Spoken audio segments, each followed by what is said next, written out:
Happy to have you aboard. Jimmy, this is not only the first time we'll be in this stadium tonight, but it will be, in terms of overall, the 100,000th mile the Antler Sports Network has traveled in our over 4-year escapade of broadcasting games. So, you wanted a fun fact with you included, and you got it. Wow, I am touched. I mean, now the hair is really standing up on my neck. I mean, just to be here for the opening of this beautiful new stadium. You know how I am with high school football. I mean, just looking down and seeing the walkthroughs, which we don't have in college. At least anyway, they don't at Texas Wesleyan. But anyway, we got the beautiful walkthrough of the Cougars and that beautiful powder blue. And then, of course, the Colony, Lewisville-The Colony. They'll be decked out in their black and white tonight. But thanks for having me aboard. I'm fired up. I'm ready for the battle of the cats, the Cougars versus the Cougars. A good old-fashioned cat fight. I mean, I tried to refrain from saying it was a cat fight before tonight's broadcast, but hey, come on, let's call it what it is. It's a cat fight. As we look down at the field, we have our coin toss. Seguin, notably enough, a first of their own. They're in their brand new Carolina blue tops and bottoms, the first time they've cracked out these jerseys this year, and what a better chance to do it. Led by head coach Joe Gordon, they come into this matchup, well, pretty much similar to how they did last year. Overall record of 4-0. Their most recent contest on the road at Mustang Panther Stadium to take down the Grapevine Mustangs 28-25 in overtime. The first overtime game that the Seguin Cougars have had in 7.5 seasons. Ironically, they ended up winning that game. But the way they won it, Jimmy, and here's something crazy. I know both of us have watched plenty of film. It was a fake field goal attempt on the last play of the game from 30 yards out that ended up being successful. I had a quick chat with Joe Gordon 24 hours after that touchdown went into the end zone, and he said, hey, I trusted my kicker, but I listened to my coaching staff. They said, let's go for it. They practiced that play for, ironically, 7 years, and that's the first time they tried it, and it worked. Have you ever seen any miraculous play like that to win a game, not just in regulation, but in extra football, no less? No, I don't think I have. And as you said, that was a thriller in overtime. And, you know, the Arlington Seguin Cougars will separate them from the Lewisville-The Colony Cougars for tonight's game. I mean, they've had virtually blowouts. They beat North Mesquite in the opener 58-6, 41-34 over Red Oak, 21-zip on ASN1 over the Burleson Elks last weekend. Or a few days ago, 8 days ago. So that was a Wednesday. No, actually, that was 2 weeks ago. And then Grapevine, as you talked about, 28-25. That was last week in overtime. And what a thriller. No, I haven't seen a play like that. Well, hopefully we can see something maybe not as heart-wrenching for an opposing team, but hopefully we see just as fun of a game. Arlington Seguin's opponents tonight, for the very first time, at least in the football sense, it's the Cougars of the Colony out of the Lewisville ISD. A school so far this year, not currently sitting at 4-0, but had a much tougher schedule. Their 2 losses this year against a Frisco-Wakeland team that many think could end up maybe pushing for second or third in their district, a team that was pretty rough last year. And, of course, a tough Colleyville Heritage team that in 5A Division II Region 1 District 3 is always going to be a tough out. They fell to the Panthers on the road in Grapevine 37-7. Their most recent game, though, basketball score. At least that's what you would think. 55-28 against the Bulldogs of Everman. The Colony led by head coach in his 18th season overall at the Colony, 4th as a head coach, Rudy Rangel. Fair to say he spent a lot of time CHS. He's coming into this game overall, well, I guess you can say he's got pretty good genes. His son, Trey, number 3 recruit in Texas for baseball. He's a right-handed pitcher, class of 2026. You know a lot about baseball, too. So do you know any coaches that have sons that are this high a caliber in another sport? Yes. Funny you should mention that. Shane Shoemake, the just retired, long-time 23-year-old coach of the University of Texas Dallas Comets. His kid is in the Yankees chain. Wow. Yeah, he's been in the Yankees in the minor leagues in their organization for a couple of years now. But yeah, Coach Shoemake just stepped down after those 23 years. Never had a losing season at UT Dallas. For 9 years, I did their baseball game, so I had to see a lot of Shane Shoemake as a manager, and then his kid now in the Yankees organization. So yes, to answer your question, I have. Leave it to Jimmy. No matter what I throw him, he always has an answer for it. All right, we're going to take a short break. When we come back, it'll be kickoff and more. Seguin versus the Colony, Cougars versus Cougars in a brand new stadium. Our coverage of Texas high school football on ASN TV continues right after this break.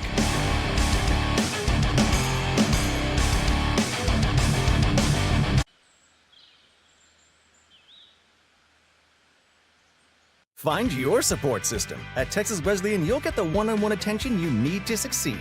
Texas Wesleyan, small classes, big scholarships. Now that's smaller, smarter.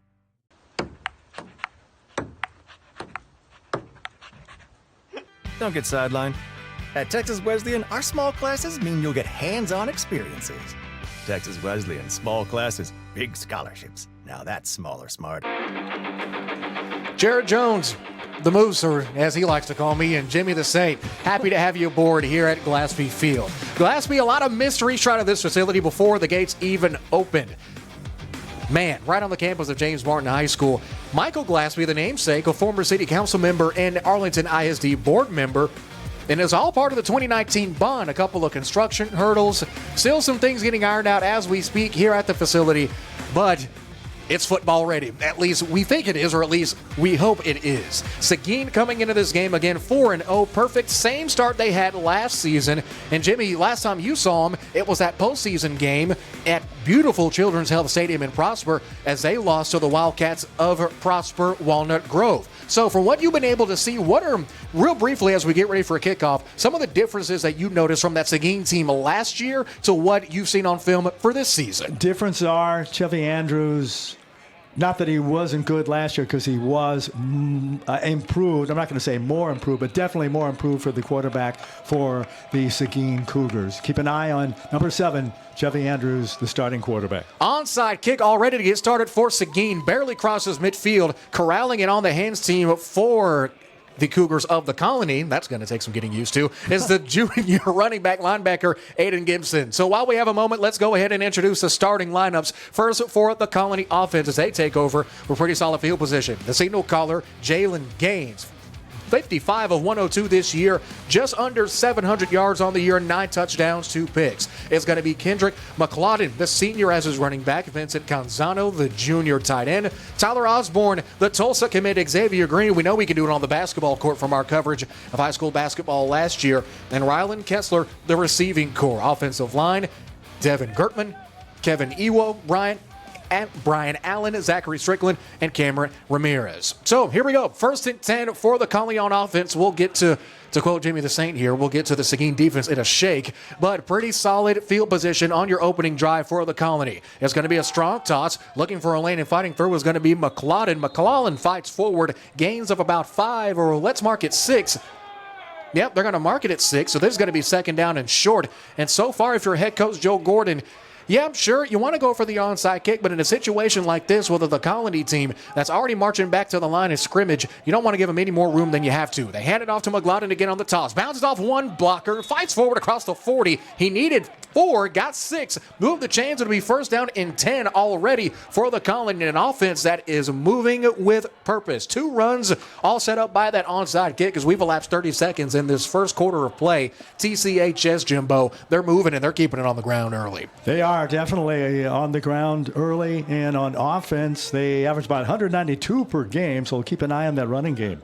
Running game strong indeed, and plenty of bodies to throw at you. And it's led by McLaughlin. High snap. It's going to be a handoff again from Gaines. He'll march forward, gets wrapped out by a host of Carolina blue-clad Cougars. But coming up with the football and the tackle was Kyle Johnson, the sophomore. Speaking of Kyle Johnson, let's introduce the rest of that Arlington Seguin defense led by head coach Joe Gordon. There'd be Caden Lewis, Davion Carter, and Aiden Contreras, the defensive front. Bryson Green, Michael Bolden, Deshaun Marble, and Keith Hoffman, the linebackers. Michael Jackson, no he here, and Brian Ware, the corners. AJ Horace and Caryell Brown, the safety core. After the short gain, it's going to be second down and long. They hand it to McLaughlin again, spinning forward, spin cycle, but didn't get any fabric softener. However, it did end up finding 4 yards on the carry. So it's going to be third down and decision time already for the Colony. 10:25 and rolling left in this game.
Well, thankfully, running around the outside of the stadium, I was able to hear everything that was going on. Oh, good. I was like stunned. I go from color analyst, I had to put on the play-by-play hat pretty quick. Well, you're a talented cat, Jimmy. Well, I'm getting used to the flip card that's the flip to the right side rather than flipping over. There's a flag, and you can take over. Well, I appreciate that. Feels like a Rangers Yeah. broadcast.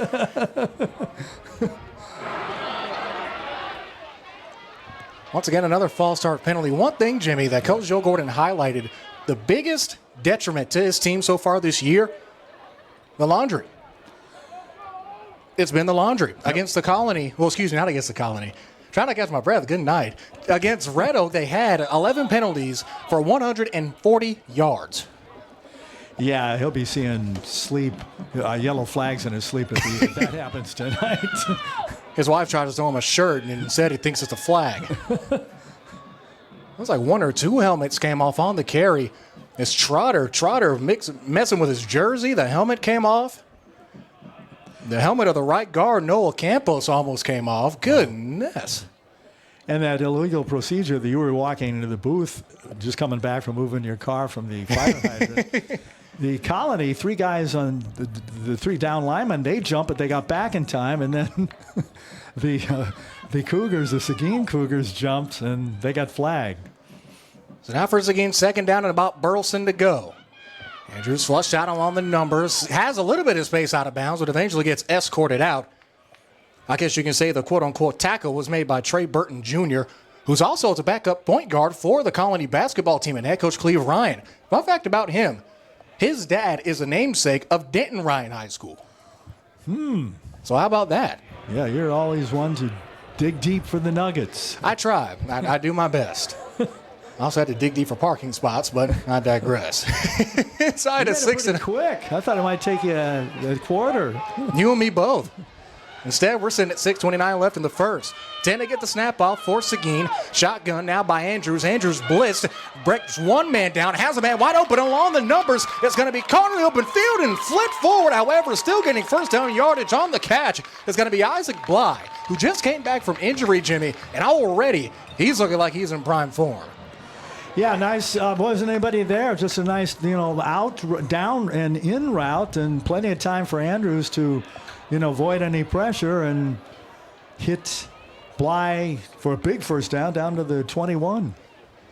So the Seguin game that started relatively rough, giving the Colony prime field position on a onside kick. They hand it off to Bly again. Bly out of the backfield this go-around. Gets alligator rolled near the 10. Are they going to give him first down yardage? Yes, they are. Move the chains. Back-to-back huge first downs from Seguin, and more importantly, by the legs and hands of one man, Sir Isaac Bly. And that's been a big play for the Cougars this season. Just a run off the right side. They're right on the hash mark now, and just that right side of the offensive line just opens up a big hole, and Bly shoots right through it and gets an easy first down. That right side of the offensive line do up by Noel Campos and Luke Bozart, the juniors, respectively. So now with two wide, a couple of tight ends, and a deep back for Andrews. Andrews puts Jimani Smith in motion. They'll hand it to Bly again. Bly fights forward, pretty much bear crawling through, finds a way to squeeze out 3 to 4 yards out of this thing. And this is where Seguin can really wear a defense down. Not only can they kill you with the big play, as we know they can do with those dynamic receivers, but they can drive you down to the bone with that run game, especially if that offensive line gets any kind of momentum going in the trenches. And for the first time tonight, Andrews under center rather than the shotgun. And when they usually get in the red zone, you'll see that formation where he's under center, where he walks up to the line of scrimmage now and will put his hands under his center, Preston Holcomb. I form now. They hand it to Trotter. Trotter skips through, slides off of one block and goes to another. A helmet goes into the end zone. However, the ball has to go in to get any points. Does get it around the 3 or the 4. Kind of awkward to mark it. Thankfully, we can try to take another look and see where they'll try to mark this thing. Well, the helmet came off at the 3. That's where the ball is now. Yeah, so looks like the helmet did end up giving us something. As long as there wasn't a head in it. Yeah, that's no bueno, to say the least. No bueno. 4.5. Inside of 4.5. Third down, and they're going to say 2 to go. Smith goes in motion again, moves as a slot receiver. It's an option keeper for Andrews. Andrews has a block and it's in. Touchdown, Seguin. No flags. The Cougs, at least the Carolina Blue Cougs, are on the board and they strike back. And the Blue Cougs with that front five. As we said, Preston Coleman is center, the right guard, Nolan Campos, Luke Bozarth, the right tackle, on the left side, Jackson Haley and Noble Borders. This was a run to the right side, and boy, that Andrews just has speed. You asked me about what from the game in last year up in Prosper. It's just he's gotten faster if that's possible. Instead, it was going to be a keeper up down the middle and eventually stood up. Don't know if Jonathan Polk was able to get in. The official is walking right on the goal line. He's in. They're going to count it. 2-point conversion is good, so Seguin takes a 2-point lead with 4:16 left to go in the first. Looks like that missed extra point for the Colony might end up biting them in the end. We'll see. 4:16 left to go in the first frame. It's a cat fight here in Arlington, Texas.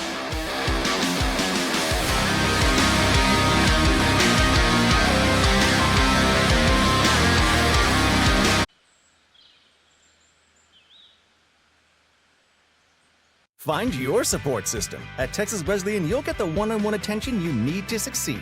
Texas Wesleyan, small classes, big scholarships. Now that's smaller, smarter.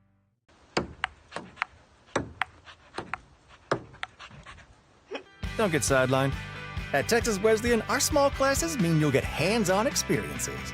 Texas Wesleyan, small classes, big scholarships. Now that's smaller, smarter.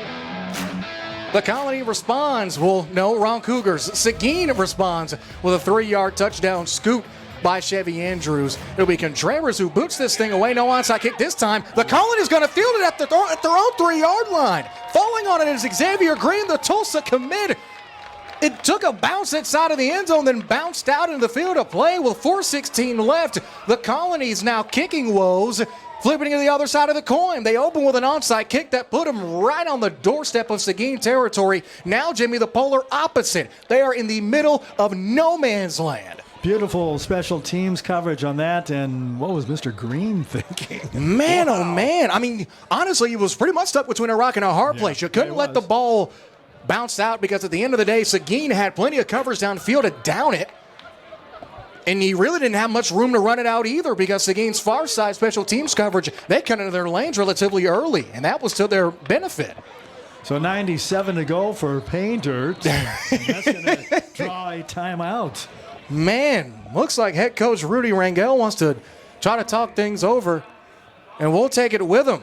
Man, oh man, question is, what does the 18th year coach at the Colony have for his ball club, especially now he's looking down the barrel of a 2-point deficit. 4:16 left to go on ASN TV.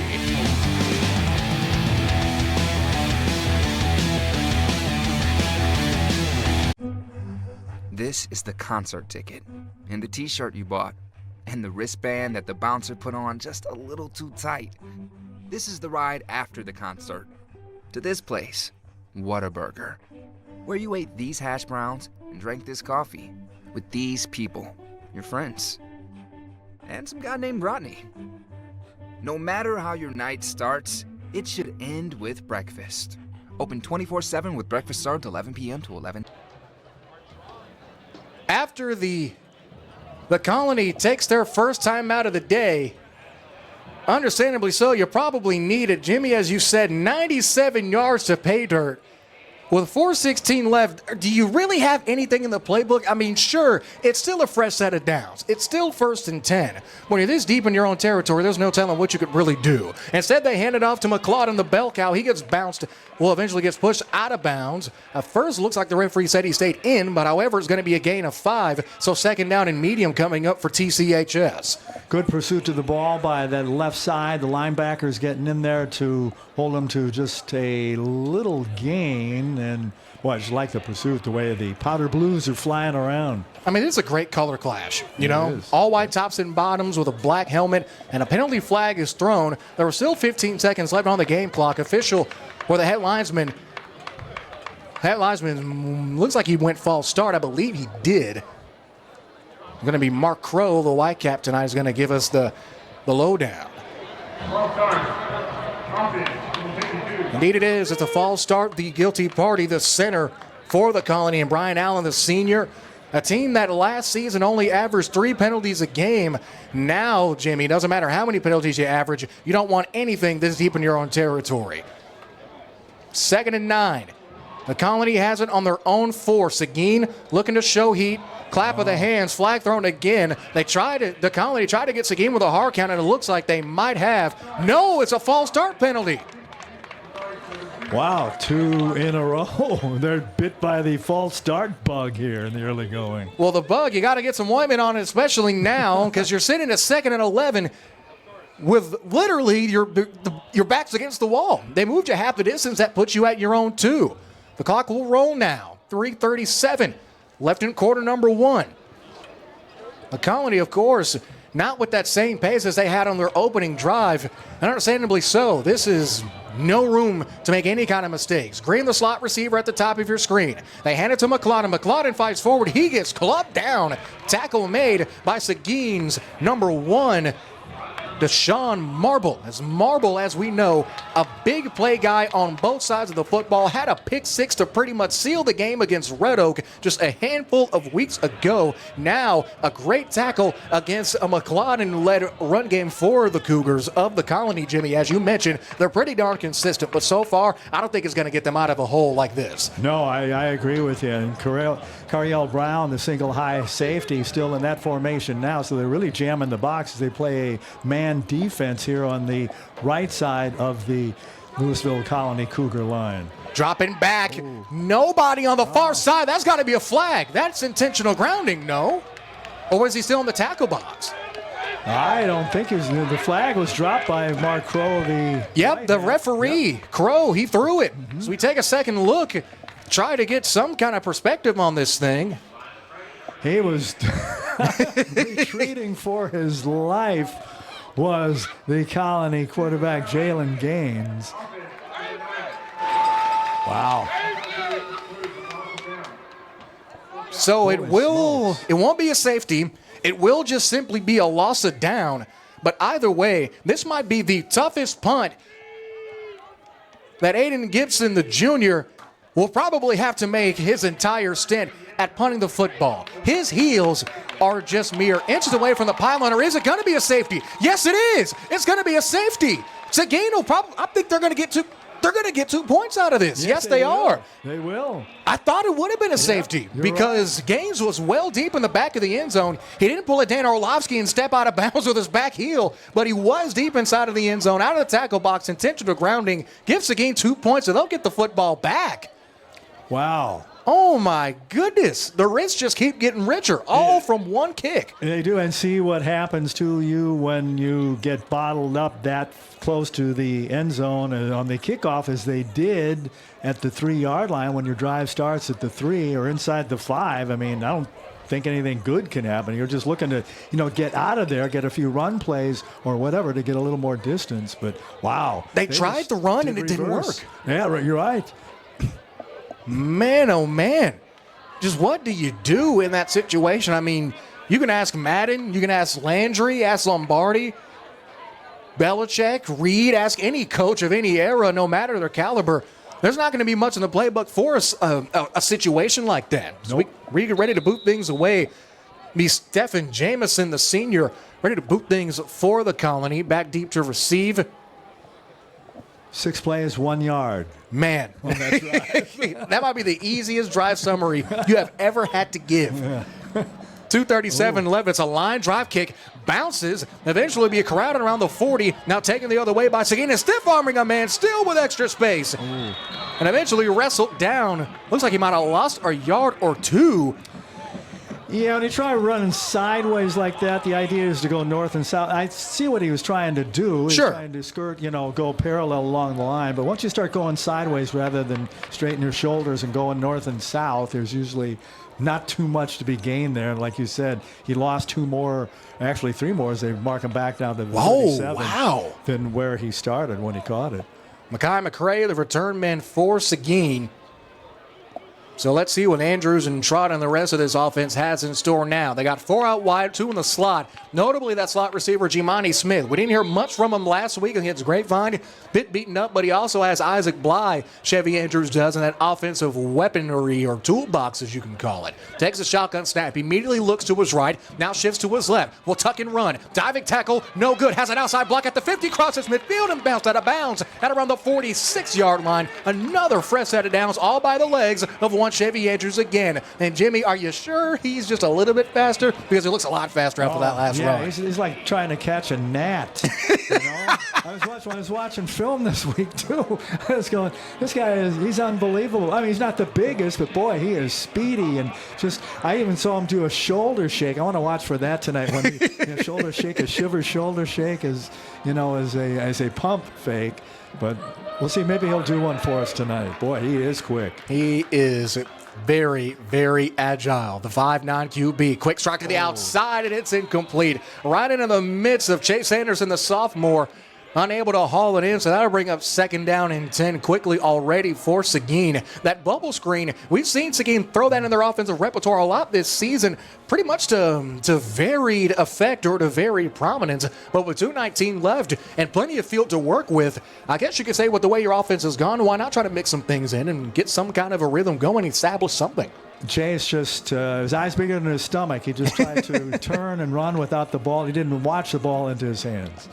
Double back set now for Andrews. Andrews drops back, has plenty of time thanks to his extra blockers. Is going to tuck it and run again. No shimmy with the shoulders this time. Instead, he'll get to the 40, around the 40. Gain of 3 or 4. Decision time for Coach Joe Gordon. It's going to be 3rd down and medium to go.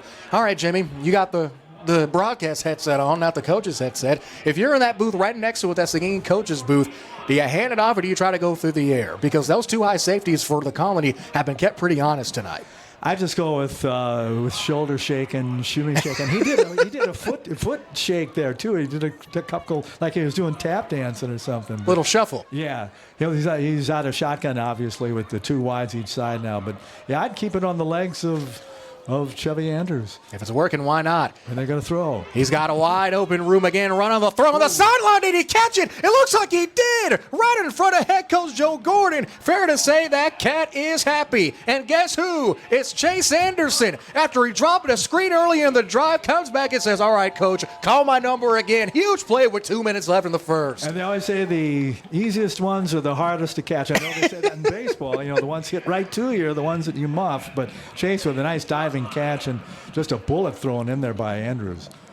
Andrews could find a way to make space in a phone booth. Hands it to Trotter. Trotter marches forward, pretty much dolphin dives, and gets an extra 3 yards out of it. Gain of 9 and some change is going to make it 2nd and short. Trotter's extra yardage after first contact. It reminds you of Ezekiel Elliott before he got the big paycheck in Dallas. Sorry, Trotter with 80 rushes, 496 yards, 4 TDs coming in. Another quick guy, too. And you got to like their running game. They average 215 per game. It's amazing how balanced this Seguin offense has been after being so pass-heavy last year with so many tall weapons at receiver. It'll be Trotter. Trotter with a lane. Trotter with a burst. Down at the 5, maybe at the 4. First down and goal coming up for Seguin on the legs this time of not a Chevy Andrews, but a Kadarius Trotter with 112. He's almost like a little heavier Andrews, but not taking snaps. And he's just, swatting guys out of the way and just, there's no defense for these guys tonight so far. It's been the Seguin offense, whether that be on the ground with Andrews or on the ground with Trotter or now the current back Bly. It's been like a hot knife going through butter. 10 seconds to get the snap off with 52 left in the first. I formation, Bly, the deep back about 5 yards behind him. It'll be a keeper. Andrews got a man and it's one-armed, incomplete, right out of the midst of Jimani Smith. Right atop of the Arlington ISD script lettering on the left side end zone, at least our left side end zone, with 44 seconds left. 2nd down and goal coming up from the 4. Jimani Smith in a game previously this season caught a touchdown pass. Not exactly that play, but it was similar to that play, but it was just a little bit too high for Jimani on that one. That was a bullet, though, drilled in there by Andrews. One thing about this Seguin receiving core that makes them so dangerous, when the routes break down, they can audible mid-route. They hand it to Bly. Bly, helmet ripped off. It doesn't matter. He's in. Touchdown, Cougs. Second time a head comes off in that end of the field. The man gets his helmet ripped straight off of his head, and it doesn't even matter. Still muscles his way in for 6. My word, that is what we call a grown man run with 40 seconds left to go. An injured Seguin Cougar on the field as he gets treated to. We'll pause for it.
It was a 4-yard Isaac Bly touchdown as we get the confirmation and we get ready for the point after attempt by Oscar Lopez. Last time he tried it on for a point after. It wasn't a point after kick. This time it will into the Arlington night sky. It is up and it is bueno. So 40 seconds left to go in the first.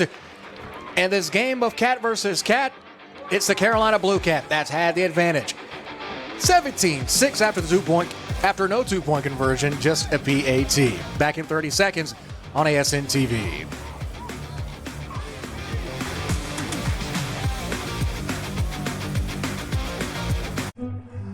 This is the concert ticket, and the t-shirt you bought, and the wristband that the bouncer put on just a little too tight. This is the ride after the concert. To this place, Whataburger, where you ate these hash browns and drank this coffee with these people, your friends, and some guy named Rodney. No matter how your night starts, it should end with breakfast. Open 24/7 with breakfast served 11 p.m. to 11 a.m. 40 seconds left, 17-6. And an all-Cougar matchup sponsored by Master Barber, the official barber of the Antler Sports Network. Game day starts, at least for me, in the barber's chair. Get the MVP look at MB Barbershop, located in Arlington Park Square, 3701 Cooper Street, Suite 9, right here in Arlington, Texas. Maybe if I knew how to read. Walk-ins and appointments all available. The official barbershop of the Antler Sports Network. And funnily enough, probably where I'm going to go before our next DFW area broadcast on Cowtown Live Saturday.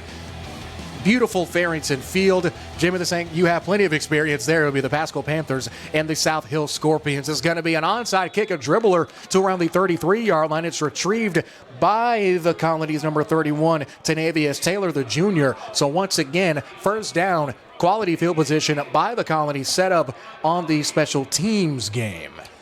40 seconds left here in the first, 132 yards total for Arlington Seguin. Lewisville-The Colony has put up 44. Man, if you watched just the opening drive for the Colony, you would have thought that it would be all golden Cougars, I guess you could say. But Seguin has taken this game over handedly. First down and 10 for the Colony. Ball's on the 34 after the onside kick. Double back set. Green goes from a back out in motion. They hand it off once again to guess who is going to be McLeodin. McLeodin gets clogged, knocking on the door of the 40. A host of Seguin Cougars there. I'll at least give part of the tackle. And Jimmy, you can correct me if I'm wrong, but to the safety, A.J. Horace. Maybe you saw a couple other other Carolina blue uniforms. Yeah, I saw there. a lot of them too, but Horace was there quickly and just let the whole left side of the ball. They're just like magnets to the ball. Wherever the ball is, that side, and then the rest of them catch up. They just fly to it. They get it to Green. Green, the Tulsa commit. We know he's got speed, marches forward. Question is he out of bounds? Yes, he is. Gain of around 9 or 8. Will move the chains and maybe set up for the last play, a solid last play from the 45 or around the 45-yard line. So do you try to take a shot in the end zone here or just get to the sidelines? No, they are going to say he was in bounds. Yep, that'll do it. Clock ticks to 0-0, so that's how we end the first quarter. Okay, thought Green got out of bounds, but I guess that's why we're up here and not down there. 17-6 our score here at brand new Glassby Field. Seguin is not homecoming week from yet, but it's fair to say they're enjoying the home cooking. Back after this from the ASN family of platforms, you're watching Texas High School football on ASN TV.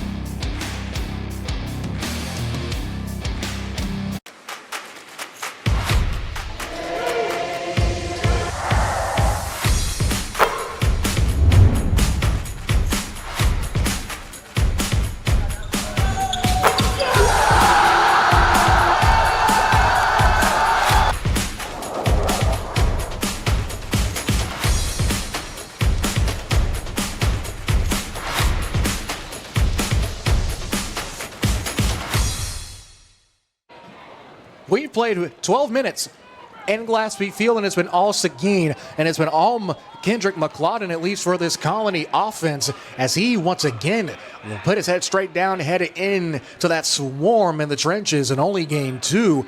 McLaughlin, he's been getting beat up. He's taken a beating so far tonight, and sadly, I would hate to say for Coach Rangel Lorenzo, this offense, Jimmy, not much to show for it.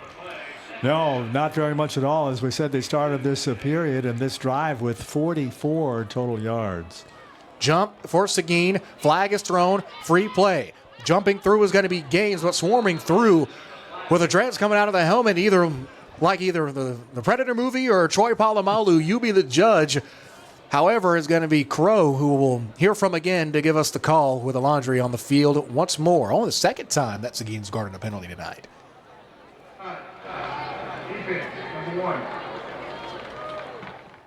It was Marble, came through quick. Sean Marble, according to head coach Joe Gordon, an elder statesman on this team, full of energy. He's a great locker room guy no matter what happens. According to him last year, he was a big part of helping that team get over, well, not really get over, but learn from that playoff loss last year against a great Prosper Walnut Grove team. It's going to be a fake to Gaines. Throw is intended for Green as a shoe comes off and still finding a way to make a play. Might have even got a hand on that one, batting the football down. That's Michael Jackson kicking the shoe off. Not really a smooth criminal by any means, but with 11:06 able to come up with the stop. At least he kept his helmet on. Well, there's equipment all over the field tonight. Couple helmets and a shoe. You might get a wristband or something to fly up here. You might be able to come home with some memorabilia, huh? Who knows? A football will fly up. Maybe. Third down and short. I'll hand it out to McLaughlin again. McLaughlin breaks one tackle, still marching forward. Gaines, Green, and everyone in a white jersey is saying it's first down yardage. Official on the far side with a dial it down is agreeing. Move the chains. First down and 10 for the Colony with 10:56 and counting. And this is similar to what we saw Seguin do to begin their previous drive. Kind of march things down the field on the ground, but the question is, when will they switch gears and possibly try to go through the air? Because we really haven't seen them do much of that tonight. It's going to be Gaines. Gaines drops back, dumped to the outside to Green. Green eventually gets wrestled. Great open field tackle right along the numbers. And you're going to have to do that if you're Michael Bolden and the rest of that linebacking core. Green, a commit to Tulsa, also had multiple Division I offers in basketball, too. He set an ASN record of basketball, at least for high school, for most dunks in a regulation game with 4. So how about that? Yeah, that was Another fun nice. fact for you. Yeah, you're full of them. I try. You're full of them, Jared. After the green catch, it's going to be a handoff to McLaughlin again. McLaughlin might have gained 5, and yes, he did. Officials say move the chains, and that's McLaughlin's second first down run of this drive. And this is really more of what the Colony is used to doing on offense. The main reason they've put up 46, 14, and 55 points respectively so far this year, it's been that rushing attack. And as you said at the top of the broadcast, almost 200 yards a game on the ground. You got to get that going early to have that kind of consistency. 1st and 10. Gaines. Dump pass once again to Green. Green breaks down one, but isn't going to bring down the second defender. Once again, after one tackle gets missed, it's the junior safety, A.J. Horace, moving over to be a Suno corner when 9:30 making the tackle on Green, and it looks like he even lost a couple of yards. Like an A.J. Horace tonight and other nights too, one of those safeties along with Cariel Brown. And, man, he's just all over the place. And just good pursuit on that one. Again, just a magnet to the ball.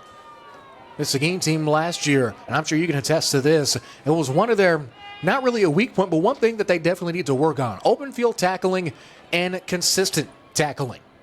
Being able to pursue the ball, being able to maintain any kind of position that you have. And with a guy like McLaughlin, that's going to be important. Trucking one defender, taking another with him. A hard fought, maybe 2 yards. He wanted to get to the 25. And another third down coming up for the Colony, but it's not going to be 3rd and 12. Let's mark it about 3rd and 9. Boy, that man defense that the Seguin Cougars are playing, it's, beneficial and important for the front seven, especially the linebackers. And linebackers doing their jobs tonight. Green, Bolden, and Marble, as well as Hoffman. It's going to be a throw for Gaines. Gaines is short. Had his man going. It was a bit of a comeback route along the numbers. Kessler, the intended target, and that'll bring up 4th down. I don't think they're going to trot out a kicker. A kick from this distance would be about, let's say, about 40 or so yards.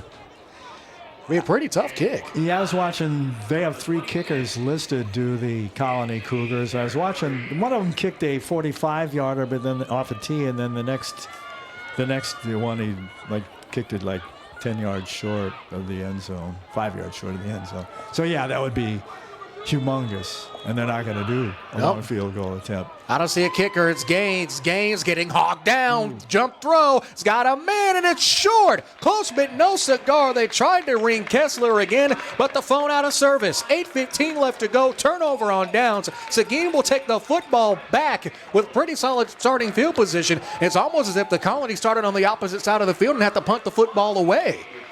Bryson Green, who was the player of the game in the opener against North Mesquite, boy, he was just a half a second away from smothering Gaines. He was breathing hard down his neck.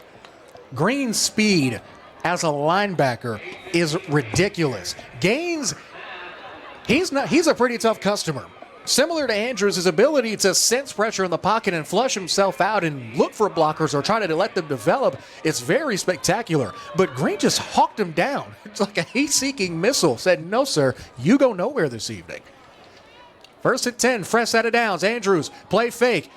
Breaks one defender. Has to break a couple more, though, and eventually gets wrestled down. TFL is going to be made by the starting tight end, this time getting it done in the backfield. Vincent Canzano, the senior. Huge play for the Colony on the opening play of a fresh drive. Well, nice play by Canzano. He just shed the blocker and just went straight for Andrews. And it was a 4 or 5 step drop for Andrews, but Canzano was all him quickly and decked him to this beautiful turf here at the new Glaspie Stadium. Brand spanking new.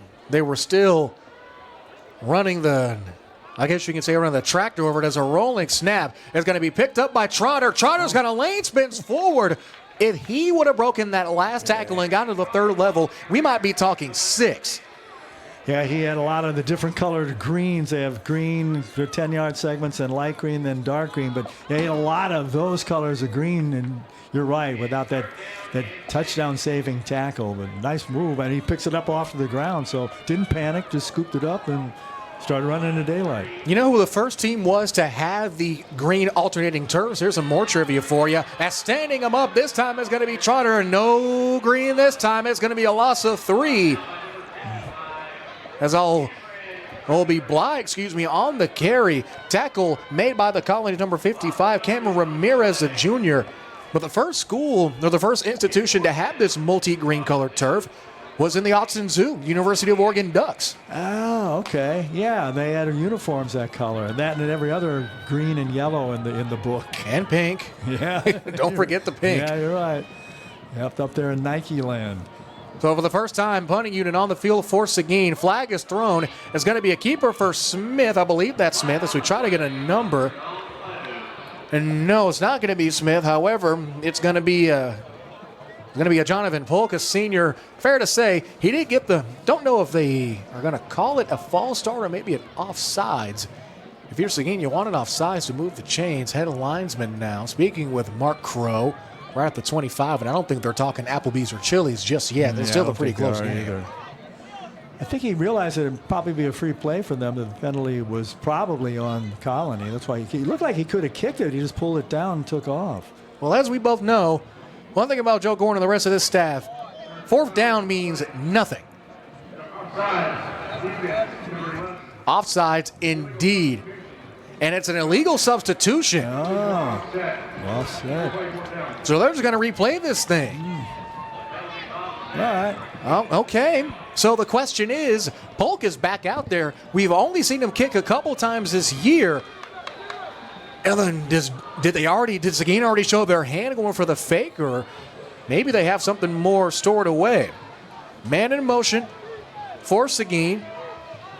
13 seconds to get the snap off. If Polk, drop of the hand, is going to be a keeper. Running kick is blocked. It's blocked and sent caressing across the track here at Glassby, out of bounds. They'll mark it at the 36-yard line.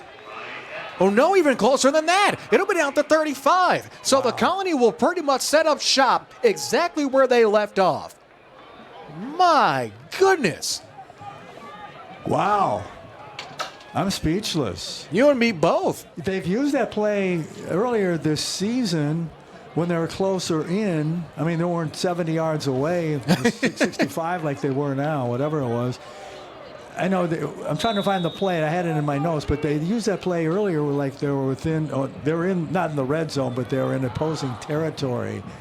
And maybe about the 30-35. But boy, it just looked like he just wanted to take off and run with it and had no idea of kicking it. And he kicked it in the last second. It was too late. It might have been what was best for him.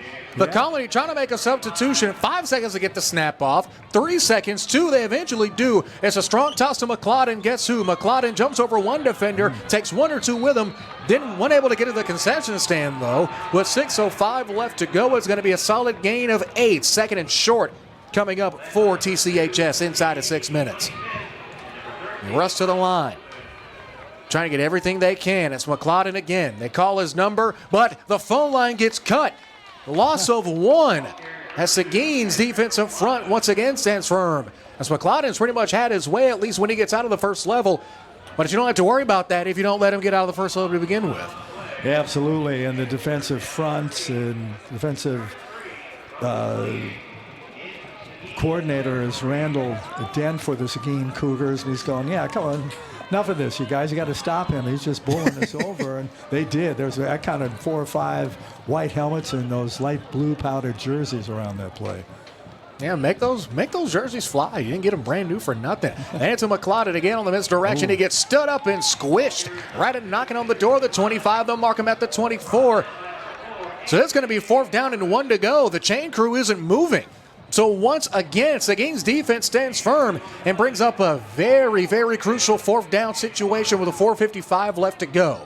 Kyle Johnson, a defensive lineman, and Horace again. So far, he's my player of the game on defense here. Just almost less than halfway through here the second period. But they were the ones who did the sandwich crunch. A.J. Horace is just a missile to the ball. Game snap is bobbled. He's going to try to tuck it himself. He's got to make something happen here. Instead, gets absolutely crushed at the original line of scrimmage. Seguin's defense once again answers the bell. As Gaines tried to do whatever he could to try to muster anything, but it all started with a must snap. Immediate pursuit by the Seguin defense and a huge finishing play right in front of the Colony bench. But I believe there is laundry. Uh-oh. The video board showing flag.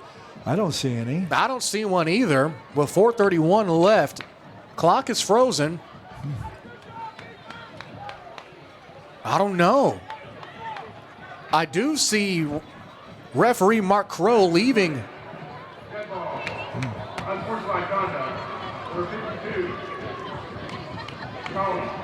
Oh, it's a sportsmanlike penalty called against the Colony. So Seguin will not only get the ball back, forcing the turnover on downs, but they'll march even further right at midfield. And he didn't identify a number for that, so was it somebody mouthing off? I believe they said it was number 52, Brian Allen, the senior. Don't know if he was chirping a little bit too much, but instead it'll be Andrews on offense. Andrews will have to tuck and carry and eventually gets wrestled down. Well, the ball right over the right hand of Andrews is going to be Devin Gertman, the junior, with a huge TFL on Andrews.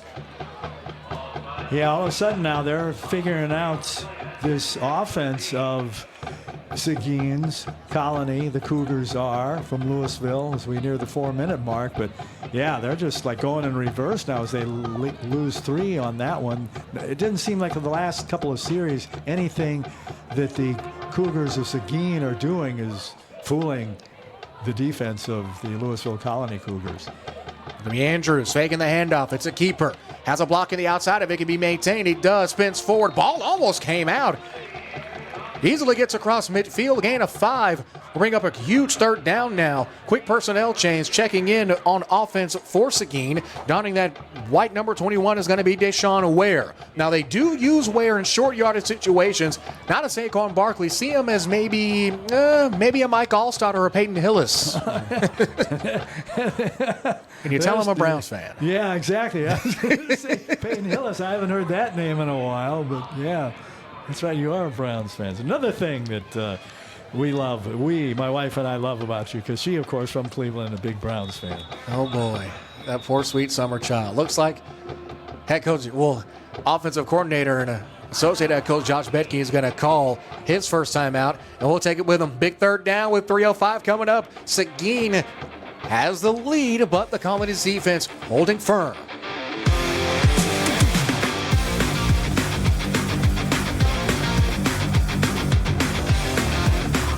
Got dreams as big as Texas? Then Arlington is where you and your business belong. In the heart of North Texas, we're home to major industries, new ventures, and innovation. Our lifestyle and educational institutions attract a talented workforce and foster bright minds. In Arlington, big ideas come to life, from advanced tech to transformational redevelopment. Discover why Arlington is so right for your business at arlingtontxedc.com today. After the break, timeout for Seguin. Both teams sitting at 2 apiece. It's going to be Andrews who's flushed out throw. It looked like a duck, but instead, quacking up the numbers is going to be Polk on the sideline. First down yardage. Whatever head coach Josh Betke had in that huddle during the timeout or whatever he's looking at down there, it worked. Fresh set of downs already for Seguin inside of 3 minutes. Big connection between those two, Andrews and Polk. Polk came in 16 catches, 203 yards, and a couple of TDs, and that was a thing of beauty, too. And they get deeper into the Lewisville Colony Cougars territory. We'll check out the Colony Cougar Band as our feature band this week. During our Master Barber halftime report, we'll try to corral some scores from across the DFW Metroplex on this Thursday night. Double back set now for handoff for Bly from Andrews. He'll be wrestled down and lose 4. The one thing I will note, in a stadium like this, with these windows angled down, it looks like we're pretty much right on the field. This is a beautiful view, especially when they're coming towards us on this sideline. Absolutely, and it's a good sight line here, too. I'm looking right at the 42, 43-yard line. You're a few yards to the right of me, but yeah, great view. Can't beat it with a stick. However, if you're Seguin, you could probably beat this field position. As it looks like maybe another timeout. Yep, it will be. It'll be the 2-minute. Well, they don't call it warning. They just call it 2-minute timeout, but I think we all know what it is. Either way, 17-6 here. Let's take a break. Yeah, why not? Either way. Brand new Glaspie Field. It's been a fun one. Seguin up 17-6 in the second quarter.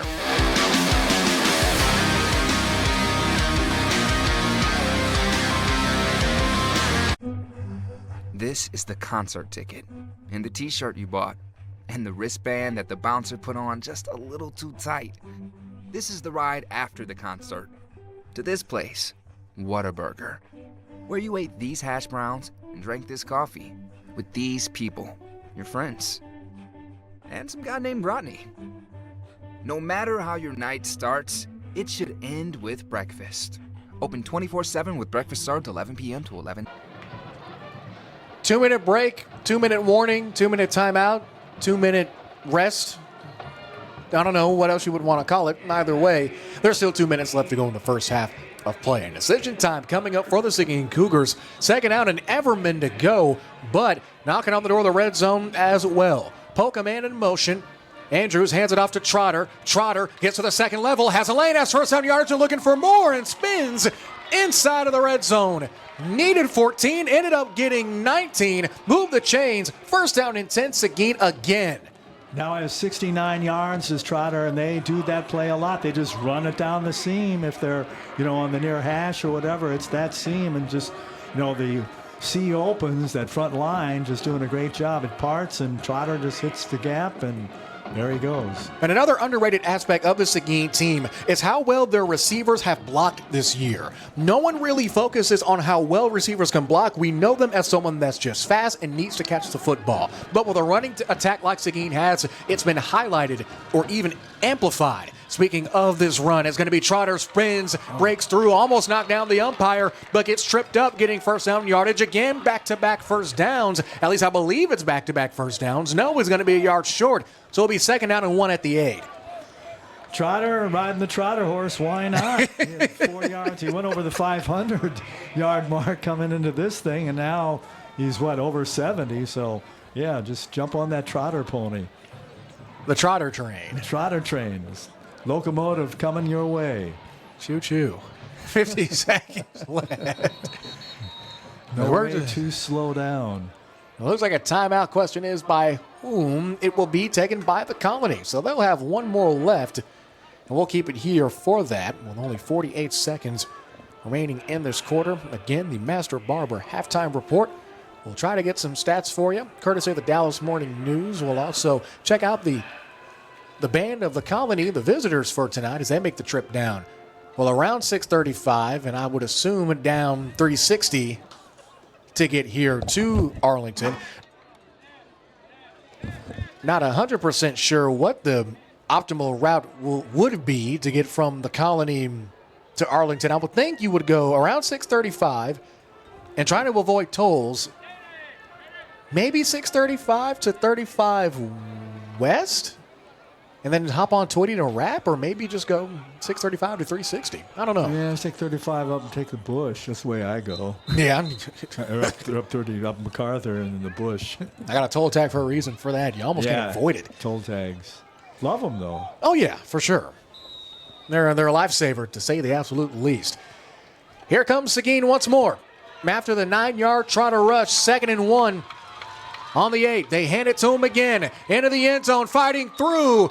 Is he in? Yes, he scores. Touchdown, Seguin. Once again, the Trotter train has left the station and arrived at the touchdown turnstile. 23-6, barring the PAT. Choo-choo. They know who's hot, and they're riding that train. Trotter, as we said, he's well over 500 now for the season, having himself a big first half. We take another look at the touchdown run by Trotter as we await the PAT. And this one, it'll be a classic kick. Line drive, drilled kick behind the Seguin band, and it is bueno. Seguin, fair to say, they're probably loving the new digs. 43 seconds left to go in the first half of play. They're up 24-6 in a good old-fashioned cat fight. Back after this on ASN TV.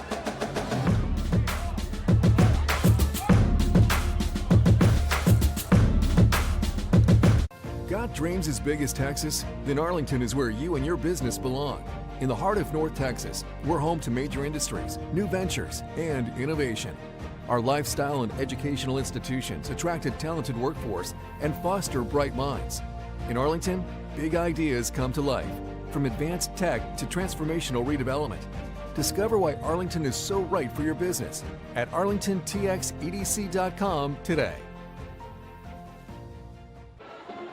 Michael Glassby, the namesake of the newest venue. I can easily say the newest venue in the entirety of the DFW Metroplex. Glassby Field, former city council and board member here in Arlington, part of the 2019 bond. Speaking with AD Eric White prior to tonight's contest, even with all the delays, he told me, Zach Arnold, who we'll get to know very fondly up during our broadcast of ASN2 of Texas Wesleyan football, we will be playing football on September 25th at Glassby Field. And as Green takes the kick back to the 25, Jimmy, we are doing just that. Still a lot to get done, of course, flooring and all that stuff. But more importantly, they can play football, and we can try to put on a pretty good show. In the elevators, too, a guy came in while you were out here earlier tonight. And a guy came in and says, if you want to use the elevator, there's a walkie-talkie up here. You just call the guy, and they come and they send the elevator up. It says, like being at a hotel. Okay. Uber or a car at a hotel. Just call them. Can you send the car up for me, please? Can you bring my car up? Makes you feel fancy, huh? Yeah, it does. Makes you feel special. First and 10, new drive for TCHS.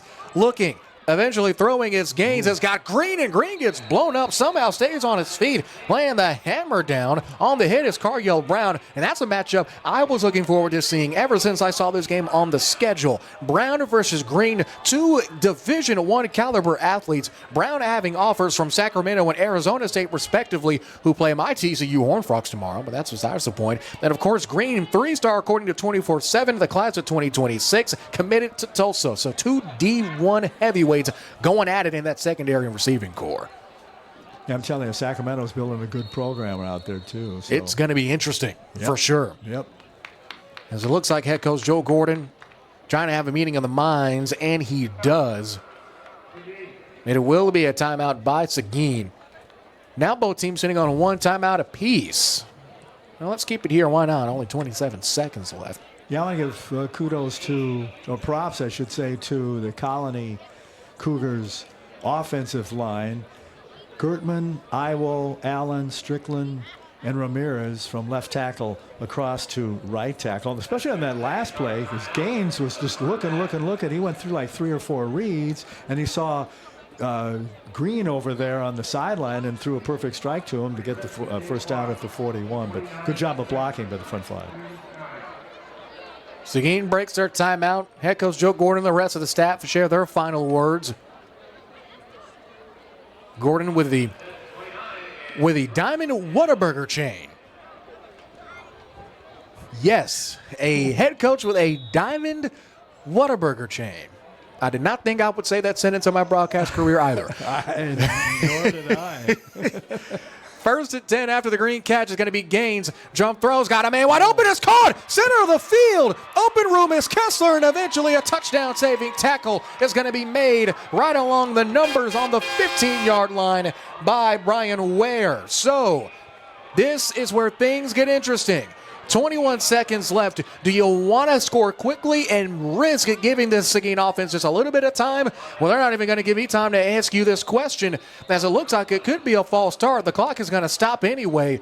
Maybe a false start as we try to catch our breath and take another look at that great jump pass by Gaines. Gaines came in just shy of 700 yards, 55 out of 102, 9 TDs, couple of interceptions, but which I don't see his rating here. They didn't list that, but that has to be a pretty high quarterback rating. And you can see these last 2 plays, I mean, just how he surveyed the field, did the reads again, and found the open man. And where did Ware come from that? He just, there's a shot of blue from behind. You can see the dreadlock flying through the air.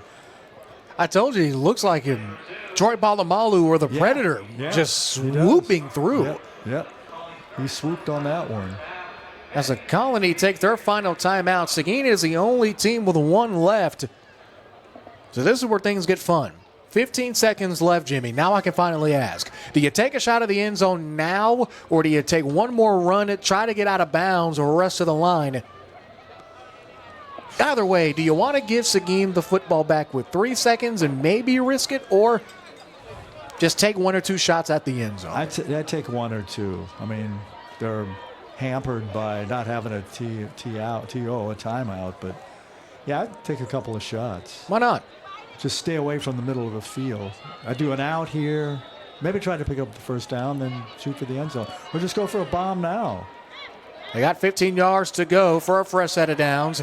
Gaines is going to keep it. Throw on the sideline. It's incomplete. Pass was intended for Noah Chavez. No, not Noah Chavez. Excuse me. That's number 4, Tyler Osborne Jr. Well, Tyler Osborne Jr., who is a senior. Trying to say that 5 times fast. So you take off a couple seconds.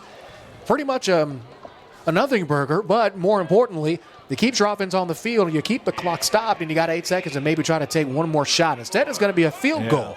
Stepping out to try to boot this thing through from, let's say, 30, 42 yards is going to be number 26, Trevor Vasquez, the sophomore. The snap, the hold, the kick, it's a line drive. It might have the distance, barely, and yes, he squeezes it through. How about that? Yeah. He's the kid that made the 45-yarder off the tee when I was watching him during pregame. And it was a low-line drive that got over the crossbar. That's all you need to do. Doesn't matter how it looks. It can look like a duck, a squid, or any other animal. As long as it goes through, that's all that matters. 4 seconds left. We'll kick things off in what will probably be the final play of the first half. Again, at the Master Barber halftime report, Jimmy and I will try to break down some stats and scores, talk about what we saw and expect from both of these two ball clubs, and check out the visiting band of the Lewisville-The Colony. Seguin, after this, they'll have a date on the road at R.L. Anderson Stadium in Mansfield, Texas, to take on the Wolves of Timberview. Not a bad crowd tonight for opening night here at Gillespie Stadium. No, not at all. Of course, Seguin known for their Thursday night lights, formerly at Wildman Field. When did high school start playing on Thursday and then Wednesday night too? Because Seguin had a game on Wednesday a few weeks back, didn't they? Or no, they have one forthcoming here. But when did they start playing on Thursday night high school? I don't really have a specific when or date. That might be the one trivial thing you might have stumped me on. And stumped Jared Jones. What do I win? What do I win? There's Whataburger Gold Whataburger chain. You want me to ask Coach Gordon if he can get you a diamond Whataburger chain too? I know you're not a big meat eater, right, so I don't know. A tofu Whataburger chain. It'll be a pooch kick. A fair catch called by the Seguin Cougars at around the 35-yard line. So with 4 seconds left, don't know if Andrews is going to take a knee or maybe try to take a shot. It wouldn't surprise me if they gave Andrews as much time as physically possible and told the kid, wind up your arm and chuck it as hard as you physically can. We know he's got a cannon, and Andrews is trotting back onto the field on offense. So maybe so. I don't know. I figured out how to refresh my... There we go. Droid. Refresh, droid. So it looks like they will just simply take a knee unless they pull a Josh Rosen and fake it. Although I don't think they will. Josh Rosen. We're coming up with some Peyton Hillis, Josh Rosen. Man, when he was against UCLA, well, he was at UCLA against Texas A&M. He pulled out a fake. Yeah. And they'll just let this thing roll out, and that is how we head to the break. 24-9. It has been all Seguin. And what's been a fun one in the debut of Gillespie Field. We come back, we'll begin the Master Barber halftime report. Get you going with some stats and scores, our thoughts from the second half, and much more. Once again, our score at the break, the Colony 9, Seguin 24. From the ASN family of platforms, this is Texas High School football on ASN TV.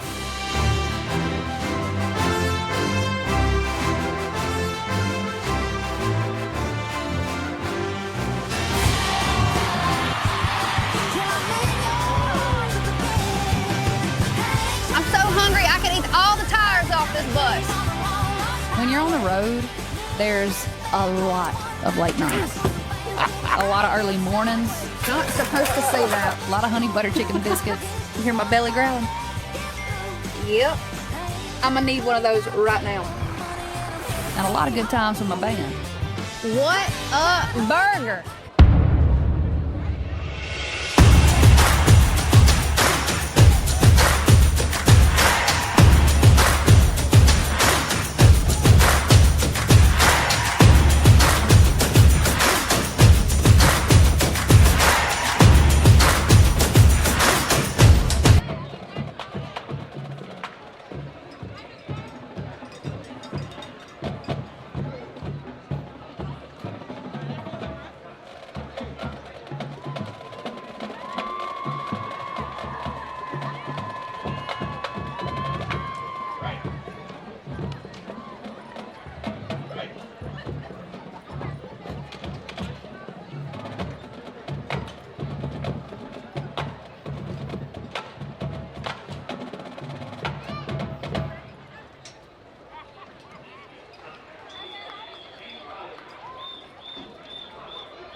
I'm so hungry I could eat all the tires off this bus. When you're on the road, there's a lot of late nights. A lot of early mornings. Not supposed to say that. A lot of honey butter chicken biscuits. You hear my belly growling? Yep. I'm gonna need one of those right now. And a lot of good times with my band. What a burger!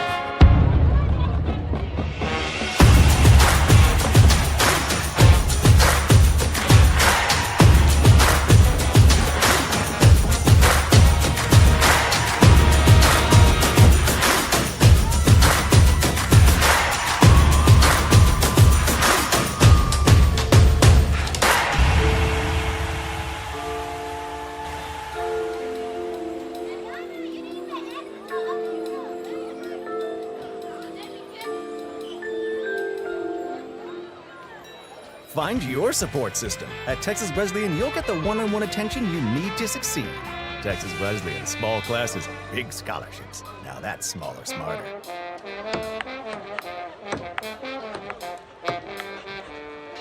Don't get sidelined. At Texas Wesleyan, our small classes mean you'll get hands-on experiences. Texas Wesleyan, small classes, big scholarships. Now that's smaller, smarter. I am here to contest new Whataburger from Whataburger. What? Real wings have bones. And these boneless wings are actually premium chicken tender bites tossed in one of Whataburger's famous sauces. Honey butter, honey barbecue, buffalo, or sweet and spicy. Thank you, Your Honor. Those do not turn these Whata wings into real wings. I know what a real wing is. That. Snow. Whataburger, Whata wings.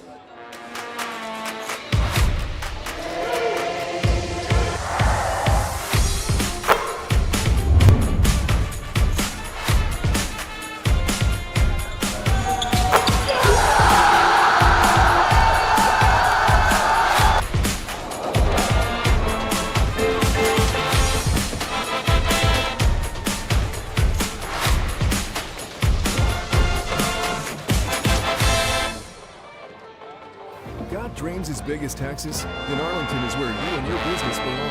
In the heart of North Texas, we're home to major industries, new ventures, and innovation. Our lifestyle and educational institutions attract a talented workforce and foster bright minds. In Arlington, big ideas come to life, from advanced tech to transformational redevelopment. Discover why Arlington is so right for your business at arlingtontxedc.com today.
We've loaded up on sandwiches. Jimmy's had yogurt and chips, and I think And you some have hummus. you had a little hummus that you brought. So we're all ready to go. Both teams are ready to go as well.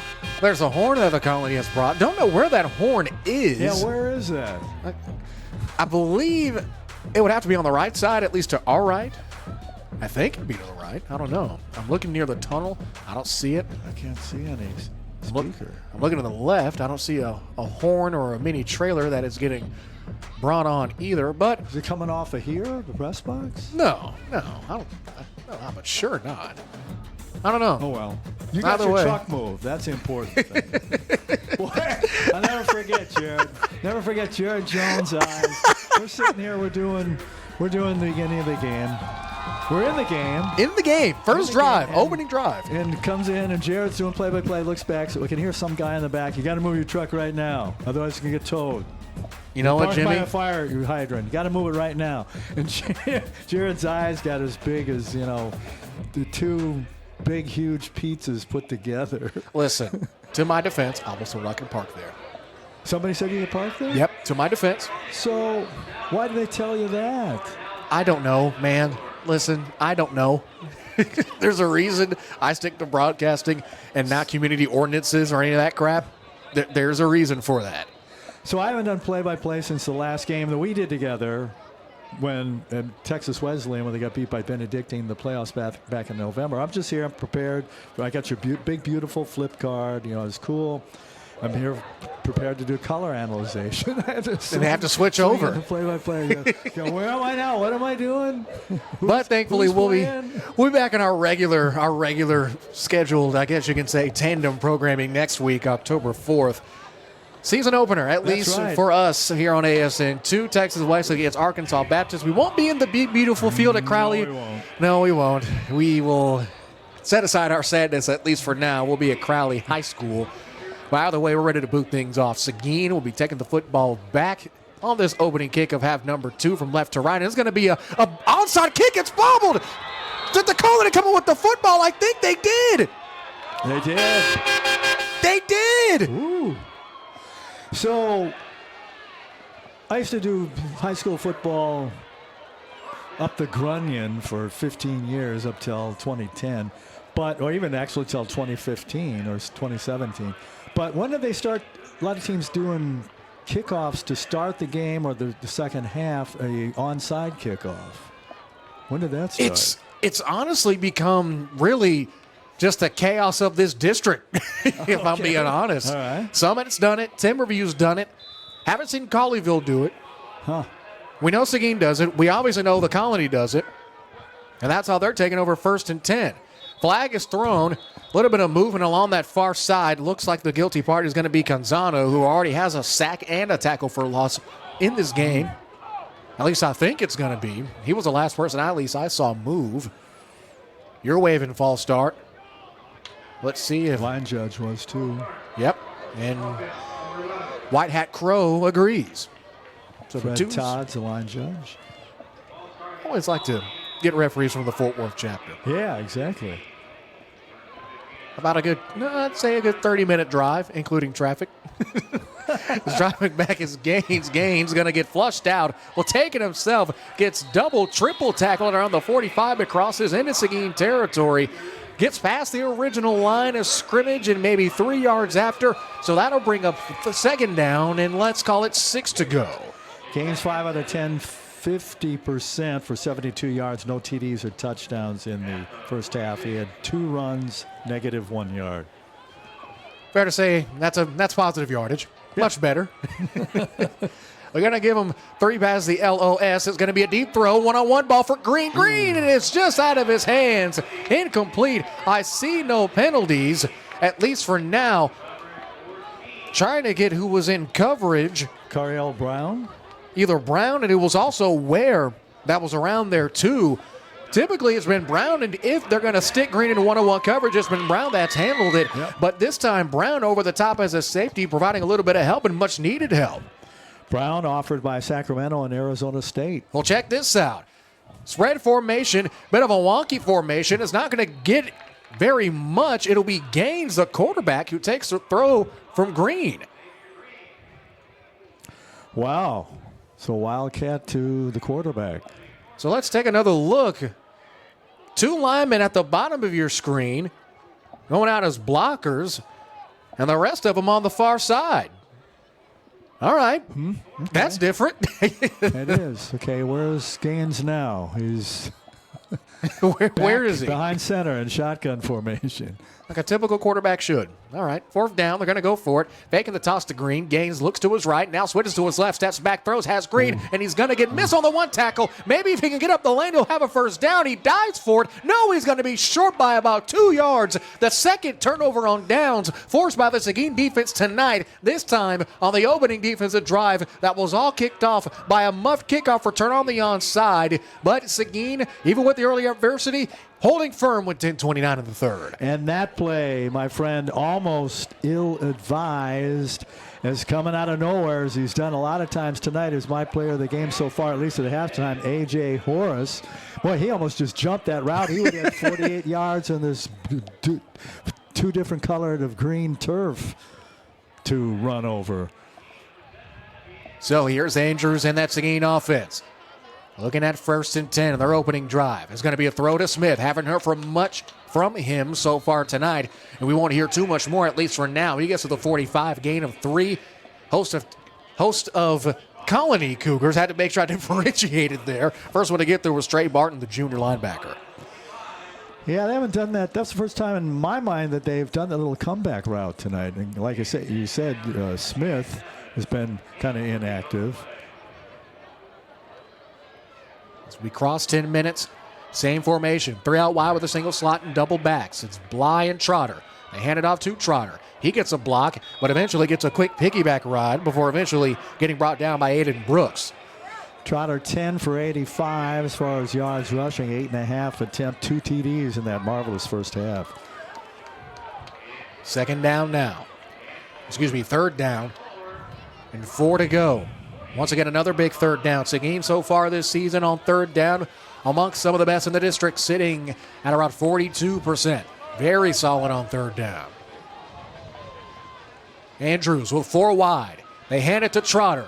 Trotter breaks through, gets exactly what he needed, and a couple of extra napkins and spoons on the way out of the drive-through. With 9:14, a 1st down yardage again for KDT.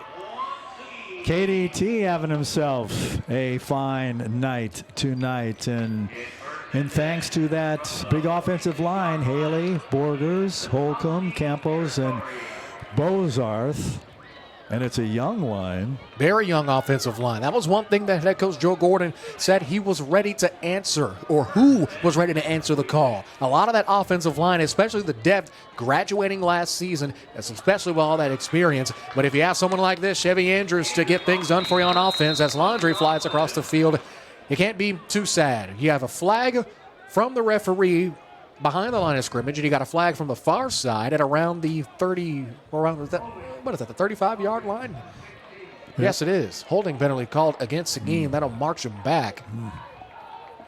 Not what you need at all. And a drive that's shown plenty of promise. Now you're back. Yep, they're going to put him back in the Colony Cougar territory. Andrews just a tick below 6 in the first half. 8 for 47 on the ground. And the TD. Quick feet of the gnat-like Chevy Andrews. That's one thing I hate about, you love to eat fruit, apples, oranges, and grapes, but it brings so many gnats into your house. I don't know. I digress. Well, we don't suffer from that problem, fortunately. Well, I guess that's what happens because I live in the country. Trotter on the handoff. He gets stonewalled. We gain nothing. 2nd down and 20 after that holding penalty just a couple of plays ago inside of 8.5. So you mean to tell me you guys keep fruit, all kinds of baked goodies. It's like a farmer's market in the Christopher household, and you barely get any gnats or houseflies. Nope. Am I doing something wrong? Am I missing something? I don't know. I don't know. Discussions for post-game. Andrews with 2nd and 20. Gonna throw. Has got Polk on the sideline. Breaks a tackle. Maybe has one more man to beat at the 25-20. Gets wrestled down at the 17-yard line. First and 10. Once again, it's that Andrews-Polk connection. Big hookup. First and 10. Trey Barton, the junior linebacker, the touchdown-saving tackle, but boy, just the burst, as you said, down the near sideline, and wow, that was fun to watch. We've seen it pretty much all season long. Andrews says, I like throwing to Jonathan. He's automatic. When you need a big play, they have plenty of weapons still.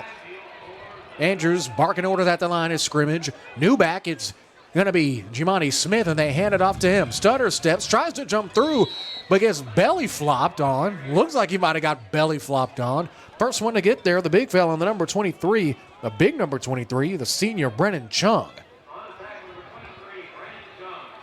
So they're going to say he lost a yard. Smith did. So Smith really hasn't gotten going. For the Seguin offense, he's a gadget guy. We've seen him go in the backfield. We've seen him even make throws on a point-after attempts and fourth down conversion attempts. Of course, we see him at receiver. But no matter where they've put him, Jimmy, it just seems like he hasn't been able to really get anything going consistently on offense. That's a nice read by Chung from his linebacker position to clog the middle up and really just hold that play to zip. Going to get it to Smith again. This time he's going to get something going. Instead of a loss of 1, he's going to gain 6. Third down and very manageable. With 6.5 left. And Smith, speaking of insects and bugs, gnats. Oh boy, okay. He's almost, a gnat type back too, but showed good strength in that too as he just spun through a couple tackles there to get a few extra yards. I wanted to know how you were going to spin that.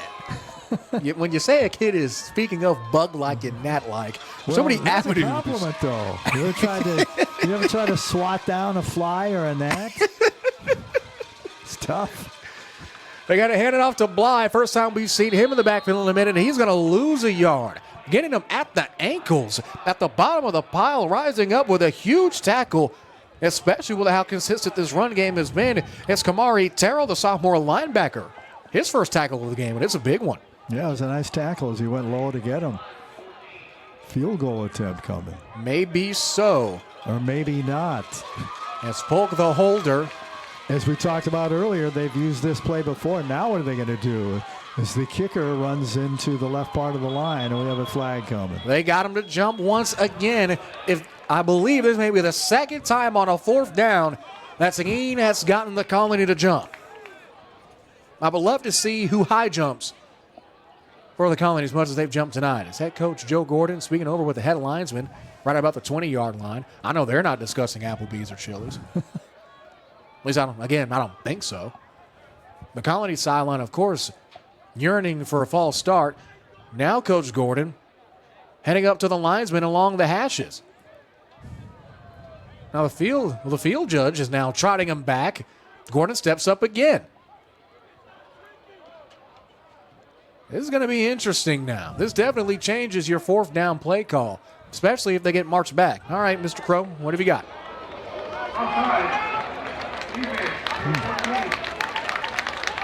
Offsides penalty, as you heard, called against the Colony. So move the sticks. It's going to be first and goal for Seguin at the Colony 9. And Oscar Lopez, who was the decoy for as far as possible setup for a kick field goal attempt, just ran to the left side of the line, and so his day is done as a decoy. I mean, that's what you get when you have someone like Polk. He's typically the holder for field goal attempts anyway. 5 seconds to get the snap off. They go in the I form. Under center is Andrews. Andrews going to roll out. Maybe has one man to beat to try to get into the end zone. Had a man in the end zone to possibly throw to. Instead, he marches forward, pushes through, gets to the 2-yard line. So it'll be second and goal. Strong effort by the quarterback. How about that? Amazing effort, too. He just has that vision and then those moves. He kind of he's running, and he's like does almost a Matrix move where he does, like 15 shakes within a half a second, and that got him an extra 5 yards. I mean, he just butted right down to the one. He almost hit the pylon. I'm surprised he didn't just straight jump for it, Cam Newton style. Yeah. Of course, he had a couple guys hanging on him by then. But wouldn't surprise me. Strong toss to Bly. He marches end zone. Touchdown, Seguin. The Carolina Blue Cardiac Cougs strike again and the lead grows. 30-9, barring the PAT. Jimmy, we had a discussion that this could have possibly been the toughest game this Seguin offense has had all night. They've shown signs of stagnation, but if you look at the score, you don't have to be a rocket scientist to realize Seguin has pretty much done whatever they wanted on offense. Yeah, absolutely, and it continues with a 2-point attempt, but a flag will stop that cold.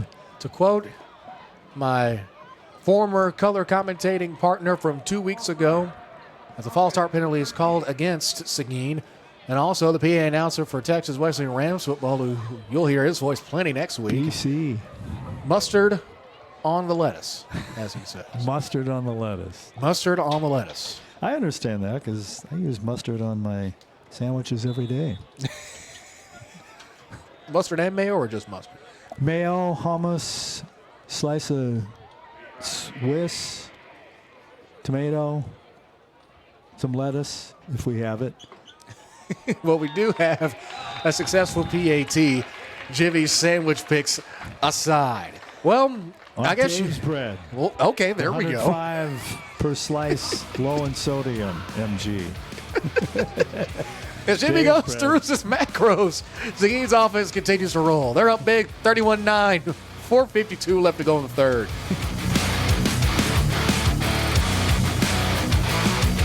Got dreams as big as Texas? Then Arlington is where you and your business belong. In the heart of North Texas, we're home to major industries, new ventures, and innovation. Our lifestyle and educational institutions attract a talented workforce and foster bright minds. In Arlington, big ideas come to life, from advanced tech to transformational redevelopment. Discover why Arlington is so right for your business at arlingtontxedc.com today. Seguin scores again and gives us our current score with 4 minutes and 52 ticks left to go in the third, 31-9. This kick and all of our coverage of Arlington Seguin Cougars football is brought to you by the Master Barber in Arlington. Of course, game day starts not in the locker room, not in the classroom, not even in the film room, but at least for me, in the good old-fashioned barber's chair. If you want to look good and play good, the best place to go is in Arlington Park Square, 3701 Cooper Street, Suite 9. Walk-ins and appointments available. Master Barber, official barber of our coverage of Seguin Cougars football. High kick, plenty of distance, much more distance than what we're used to seeing. It's going to be Green, who goes alligator rolled right before he can get to the 20. Let's mark him at the 17-yard line. So as Contreras trots back, as Lopez trots back to get his kicking tee, the Colony's offense will trot back out 1st and 10. And Jimmy, you don't need to be a genius or really a great reader to understand that with 9 points on the board tonight, the Colony Cougar offense just really hasn't gotten things going. But what are some of the highlights that you've noticed that you think could possibly try to get them back into this game or at least make it competitive? He pensively paused and thought. They have to get Gaines more time. Receivers got to get open if he does have the time. As we see And Gaines. he's got to, that pressure, which we just see him breaking now and getting maybe a couple yards, but turned a loss into a few-yard gain. But just, the pressure and the defense, and tribute to the whole defense, not only the front seven, but the back four, too. The secondary has just been outstanding tonight for the Colony. Not the Colony Cougars, the Seguin Cougars. The other ones. The other ones. The guys in light blue. The Blue Cougs. Yeah, Blue Cougs. Nice uniforms, though. They've had a different color uniform every game this year, right?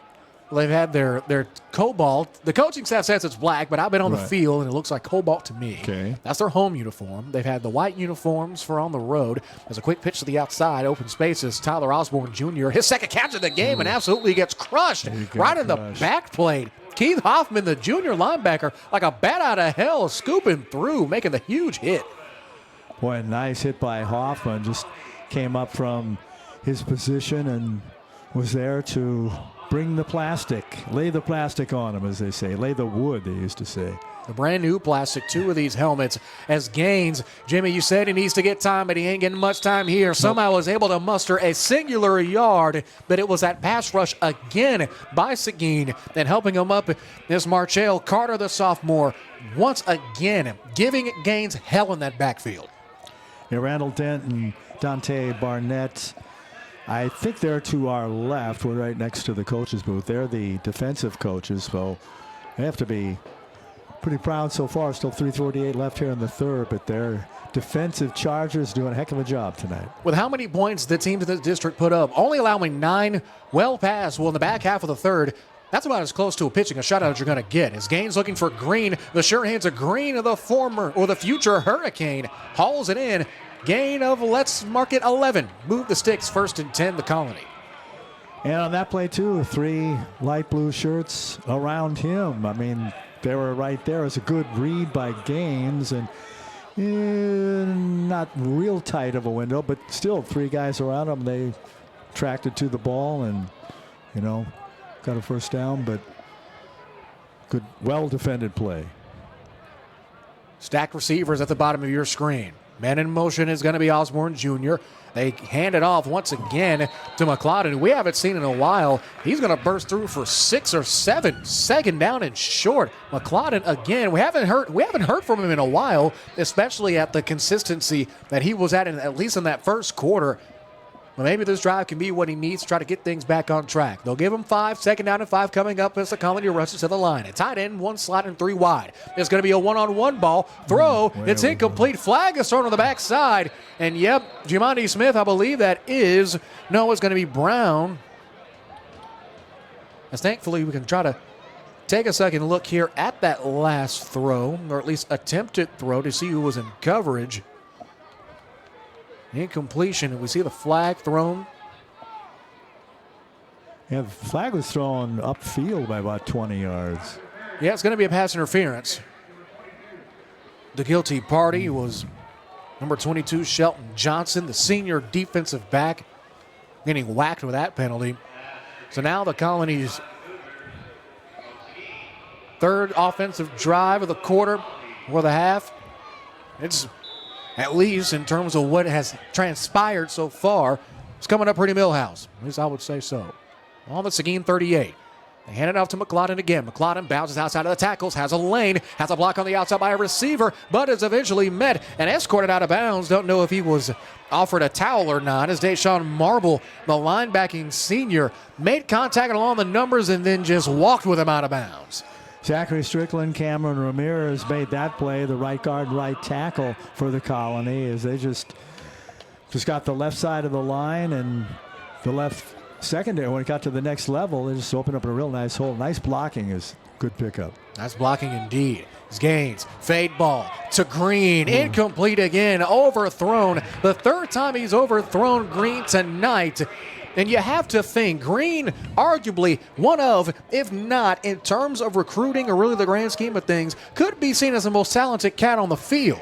But he hasn't been as explosive as we typically expect him to do. So far this season, in terms of numbers, he's been pretty stellar. 27 catches, 409 yards, and 5 touchdowns. But we're not seeing any of that tonight. And Gaines just a little over 50%, 53% on 7 out of 13 through the air. 2:23 left. Gaines going to try to wind up and fire again. He's got a wide open man. It's Kessler, who already has a touchdown tonight. Will he get number 2? He fights forward, waiting on the signal. He's in. Touchdown the Colony as you hear the horn bellow with 2:14 left to go. Kessler, if you would have seen him play at least just him, you would have thought he was a Division I guy. He's the main offensive generator, at least through the air for TCHS. Who had him? The Invisible Man? Not a soul. Man, he was wide open. As we await the PAT, it is a line drive, although it is good. Our new score, 2:14 left to go in the third.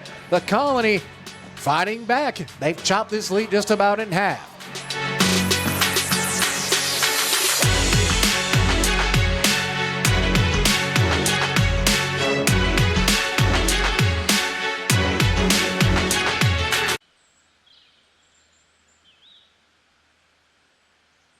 Find your support system. At Texas Wesleyan, you'll get the one-on-one attention you need to succeed. Texas Wesleyan, small classes, big scholarships. Now that's smaller, smarter.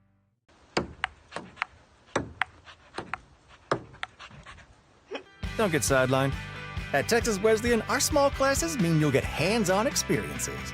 Texas Wesleyan, small classes, big scholarships. Now that's smaller, smarter. 2:14 left to go in the third. It has been, at least for the most part, all at Seguin. But if you're just now tuning in, the Colony finally getting into double digits on a 28-yard pitch and catch from Gaines to Kessler for his second touchdown of the game. Colony creeping back into it as far as yardage picked up. They're still down 157 to the 247 that Seguin has put up on the board. But yeah, it was a nice drive. There's a couple plays there. It didn't look like they were going to capitalize on them, but with that wide open throw and the score gets them back into the ball game. Still plenty of football left. About 14, almost 15 minutes to try to make something happen.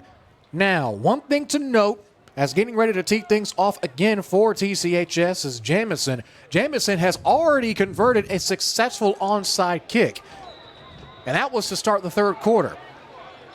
Let's see what he has in the chamber now. It's going to be a pooch kick. High, not a lot of distance. It'll be returned by Brown at the 30.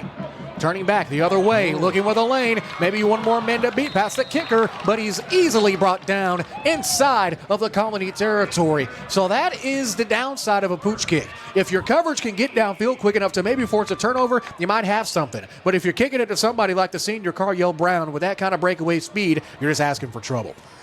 Yeah, Seguin, I've seen a number of times tonight and in the past and watching film of their previous games, they're good at hitting those running plays down the seam. And on this one, too, on special teams, as you just described, that was up the seam, too, and a nice gain. And by the way, rushing, McCloudon, 84 yards and 18 carries. Kadarius Trotter for Seguin, 94 and 13. 2 touchdowns for KD. KDT might be able to get 100 yards and 2 touchdowns. That's a pretty solid day at the office.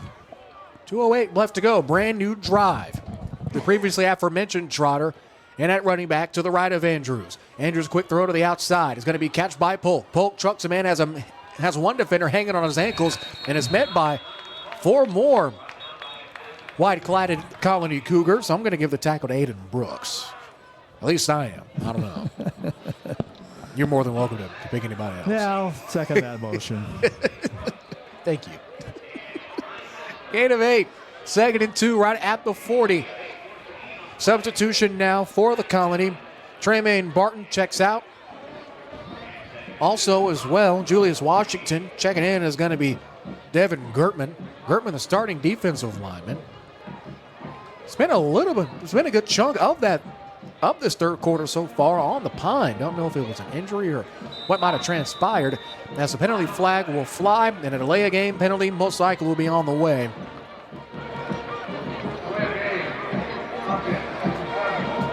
And indeed it is. It's a delay of game penalty, first of the game for Seguin.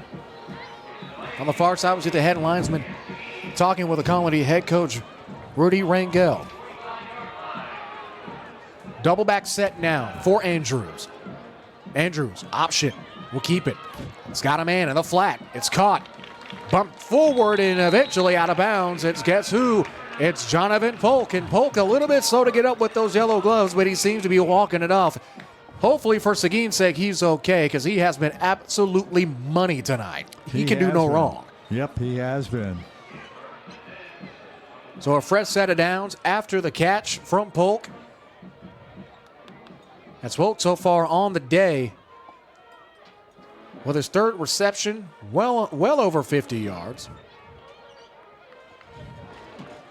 Here's 1st and 10 after the Polk catch. Same formation again. Same play. This time it's a keeper. Andrews breaks one defender at the 10. It's a foot race. Touchdown, Seguin! Chevy Andrews from 29 yards out scoots into Pater and expands the Seguin lead with 54 seconds left in the third.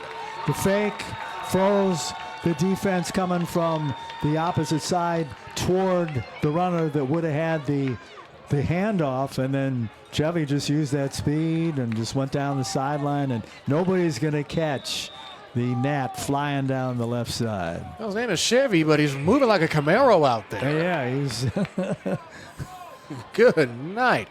54 seconds left as Lopez prepares to PAT. Poked a hole. I don't think we'll see a fake. Seguin now up 3 scores. Now well above 3 scores with the successful PAT. Andrews, that last play, 29-yard scoop. And he does it again. Who would have thought? 38-16 after successful PAT. Back after this on ASN TV.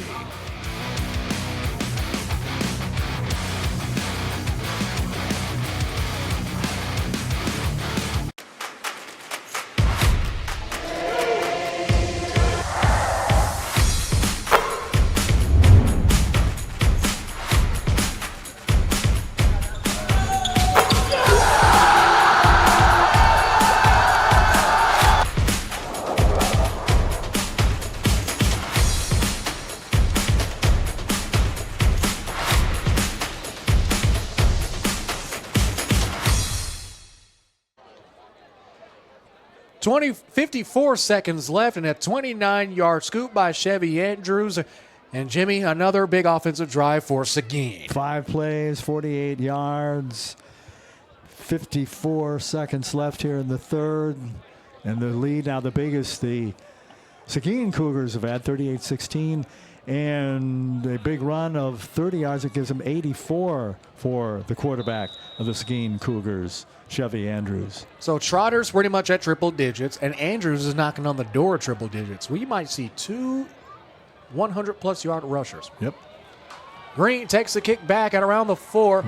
Juking left and right, but didn't go much of anywhere else. They'll mark him down at the 16-yard line. 1st and 10 for the Colony, with their backs pretty much against the wall. Remember, at one point way back in the first quarter, they gave up a intentional grounding penalty that resulted in the first safety of the 2025-26 ASN broadcast season. Absolutely. And going back to what you asked me, what the Lewisville Colony Cougars should be improving on, that would be at special teams. Conversely, the Colony Cougars have just been almost perfect tonight. Hats off to the special teams coaches, because they've just been all over the place, flying down in coverage, and been really good on special teams tonight.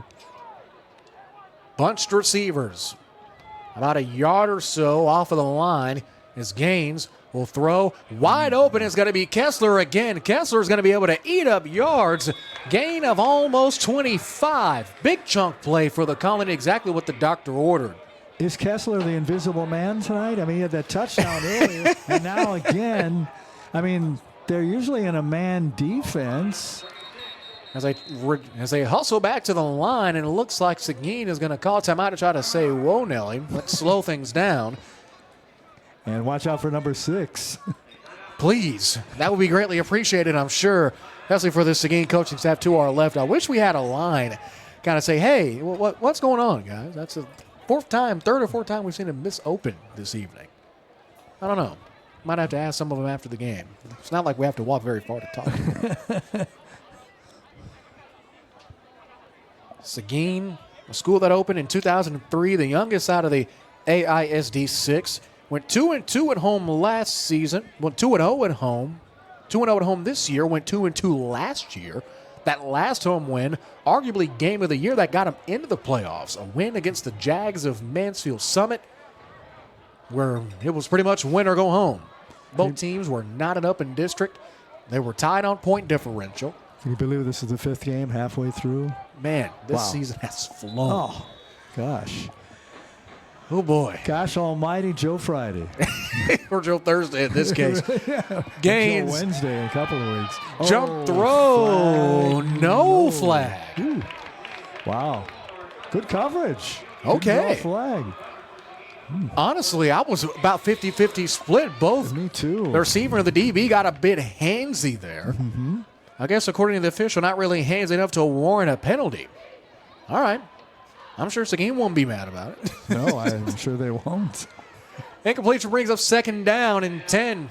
28 seconds left to go in the third quarter. A third quarter that is lugged on probably the longest out of the 3 quarters that we've had. His Gaines is going to keep it. He's got a lane, middle of the field, one more man to beat. It's a foot race and eventually hawking him down. What could have been a touchdown-saving tackle is Aiden Folks, the senior linebacker. First time we've said his name this season, and coming up with a huge play. However, the Colony, Jimmy, 1st and 10. Good call. Left side just wide open. Gaines saw daylight, and boy, did he run to it. Almost a TD. 10 seconds left, maybe the last play of the 3rd. They hand it off to the bell cow. McLaughlin again. McLaughlin's got a lane. One more block from Kessler into the end zone. An easy 35-yard scoot and score. Touchdown, Colony. McLaughlin, with that, would go over 100 yards if my stats are right. That would have been a 35-yarder. He had 84. So that gives him what? 119? That's more than 100. I'm not a mathematician, but I can do that easy of math. Man, oh man, the Colony not going away yet. A PAT conversion here is not out of the question. And yep, they are going to keep him out there to try to go for 2 with 3 seconds left. You know, and they keep just answering. Because when you think, well, you know, the last touchdown the Seguin had it made it 38, you figure, well, we're getting close because we're in the last seconds here of the 3rd quarter. But they just keep answering the touchdowns, and now with the 2-pointer, they can cut it to 14. And a flag is thrown. Yeah. False start penalty called against the Colony. So that'll march them back just a tad bit for this 2-point conversion. Looks like they tried to get a little fancy with it, when at the end of the day, the fancy stuff isn't really what's kept them and gotten them back into this game. It's just keeping it simple and using pretty much force of habit in simple patterns. Yep. Try to catch Seguin off guard. Yeah, the big runs by Gaines, by McLaughlin. I think you might have even had a gain of 5 in there somewhere. His Gaines going to drop back and throw this time. Oh. Deep ball, and it's incomplete. Yeah. Cross pattern, no dice. However, exactly what the doctor ordered if you are the Colony. Not out of it yet. 3 seconds left in the 3rd. 38-22.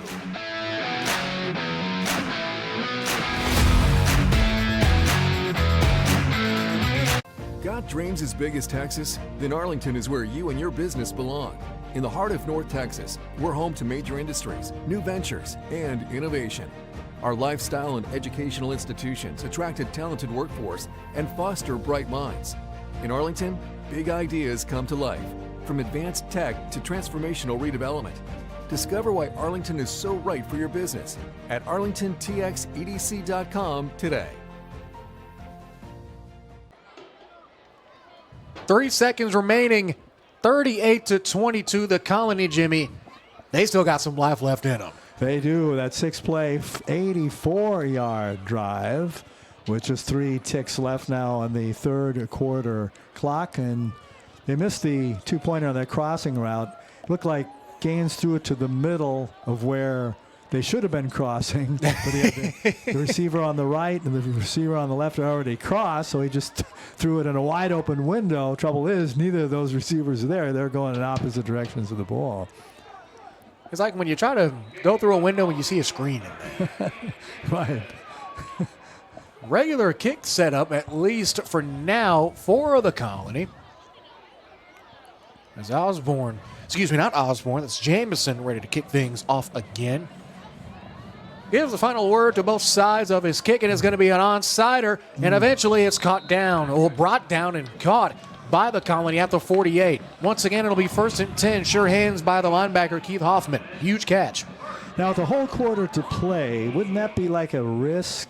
Yeah, if you get the onside, I mean, you're down by 16 points. But if you get which is basically, 2 touchdowns, 2 2-point conversions. But if you don't get that now, I mean, they have real good field position at their own 42 to the Seguin Cougars. So that's I think really a high-risk play rather than trying to bet on recovering an onside kick. Especially when you know they're going to keep it on the ground. Yep. And it's a game run game that has been pretty stellar. They really haven't had to throw the ball much. Nope. As Andrews under center. They hand it off to the man who's pretty much been responsible for this ground attack. Is going to be Kadarius Trotter. Trotter 35-30, 25-20. Escorted out of bounds at the 15-yard line. Touchdown saving tackle made by Noah Chavez. And there it is. Didn't even let us get time to finish the thought. And as time expires, that is how we head to the fourth. Kadarius Trotter, KDT. Remember the name, remember the acronym, folks. 38-22. Seguin looking to put the final nail in the coffin in this good old-fashioned cat fight.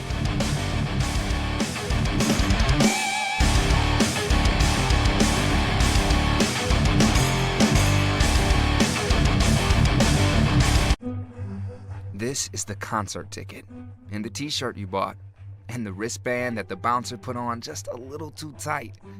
This is the ride after the concert. To this place, Whataburger, where you ate these hash browns and drank this coffee with these people, your friends, and some guy named Rodney. No matter how your night starts, it should end with breakfast. Open 24/7 with breakfast served 11 p.m. to 11. 12 minutes is all that remains. 38-22 our score. Jared Jones, Jimmy the St. Christopher. Typically a duo that you will see reserved on ASN2, but for the second time ever, we're doing a Seguin game. And Yes. not seeing the same passing potency that you saw from them last year. No. But it's been the rushing attack and a darn good rushing attack too. I'll say the Trotter train, Kadarius, KDT, is, I haven't caught up yet on the stats here, but I think, no, I guess they do have caught up. He has 94 yards on the ground after that big 43-yard run before. Well, hand it off. It'll be Deshaun Ware, the short yardage back. Believe he might have even lost a yard. Not 100% sure. To give you some updated running totals in terms of rushing, first for the Colony, McLeod, Jimmy, as you mentioned, 19 carries for 119 yards. Trotter for Seguin, 13 rushes for 94. Andrews right on his heels, though, 10 carries for 84 yards. Still waiting to see a real breakout from Green on the receiving end, 7 catches for 66. Jonathan Polk for Seguin, 4 catches for 74. B. Andrews flushed out, running throws, got a man. It's Polk. Polk, did he get through? Yes, he did. Touchdown again. Man, coach is celebrating to our left, and rightfully so. Just a bullet thrown in a very tiny window, and great footwork there by Giovanna Polk. He just caught it. Looked like he was going to step out of bounds, but just circled around the pylon and stepped into the end zone for 6. As great as Polk has been, it seems almost asinine to say that that was his first touchdown of the night. Doesn't seem right. They try to go for 2 to try to expand that lead, and they do. Guess who? It's Polk again. Could that be it? Who knows? It's a 24-point affair with 11:16 left to go in the fourth. Seguin trying to run away with it. However, the Colony still plenty of time to respond.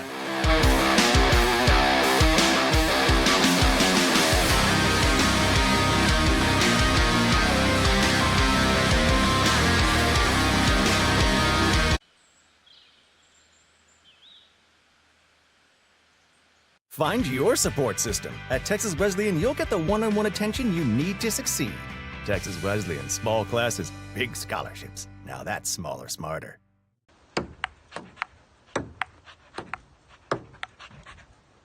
Don't get sidelined. At Texas Wesleyan, our small classes mean you'll get hands-on experiences. Texas Wesleyan, small classes, big scholarships. Now that's smaller, smarter. 11:16 left to go in the fourth. Fair to say that if all these guys were old enough to drive, I think the main color in the driver's seat you would see is Carolina blue and white. 46-22 our score, Jimmy. Could that be the dagger? Who knows? We've been saying that. They still have 11:16 left in the fourth to Lewisville, the Colony Cougars, but just a wonderful drive of only 4 plays, 53 yards, culminating with the 11-yard pass from Chevy Andrews to Jonathan Polk. Did that little toe dance, toe drag swag around the pylon for the final, the last most recent points, and they added the 2-point conversion. Squib kick is going to be nailed down by Tremaine Barton. Took a step forward, didn't say a yard past the 15 at the 16. Waved his hand, called for fair catch, and took a knee. Pretty smart. Yeah. At least I would say pretty smart. can't really blame them either. Tell you, the Colony's almost caught up with Seguin. Total yards, 297 to 300 for Arlington Seguin. Seguin team that will be on the road next week. They'll be going down I-20 and eventually down 287 to Vernon Newsom Stadium, to take on the Timberwolves of Mansfield Timberview. The first of two MISD matchups on the road. The Colony, barring this game, they'll be taking on another Mansfield team of their own. This time it's going to be the Jags of Old Summit. And the next ASN1 game against Argyle, Seguin, here at Glaspie Stadium. And then they finish out the last three at Colleyville Heritage versus Everman here. That's an ASN1 game. And November 7th at Mansfield Summit. Huge catch, still looking for extra spaces. Vincent Canzano, and actually trugging a man to boot, so getting some extra change to go along with it. Canzano also, he's got some D1 love. The class of 2026 tight end, 4 offers, including from Lamar, UT El Paso, and Northwestern State out of Louisiana. And you can see why there. Huge yardage to get this drive going. Exactly what they need. 11:05, clock is frozen. Snap is bobbled. They get it to Canzano again. Check that. That's Kessler. Kessler spun down. Gain of 4. So more importantly, Jimmy, although the clock is still moving, they're still marching forward and getting pretty solid chunk plays, and it was all kicked off by that Canzano run. Like they've been doing, which the last couple of times culminated in touchdown scores. The trouble is they can't stop Arlington Seguin, on the offense. Cougars, from putting up another 6 or 8. His gains on the keeper. They'll rush back to the line. They get him inside of Seguin territory at the 45-yard line. Gain to the gun, empty backfield, diamond receivers at the top of your screen. Lone receiver Green at the bottom. They're going to go to him on the slant. They get him across. Well, gets the shallow post, Catch by Green. He's in one-on-one coverage against Michael Jackson. Just another part of this game. Okay, I'm trying to think of Michael Jackson songs or song names, at least to try to pair with them. Beat It, Billie Jean. This is the first time I've seen a diamond formation of 4. I've seen the triple stack, the double stack. You've seen it all. You've seen it all until you've seen it all. That was almost a backward pass. Oh, almost was. Good point. Yeah. I might try to take a second look and see. Looked like it was.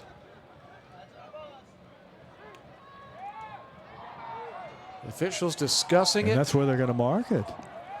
Yeah, thankfully we are able to pretty much go frame by frame. 4-yard loss. We see him take the throw at the original line of scrimmage. Would have knocked him back 5.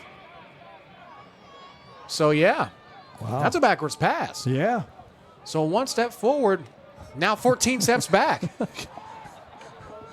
3rd down and Cleburne to go. Gaines looking, flushed out, still eyeing his right.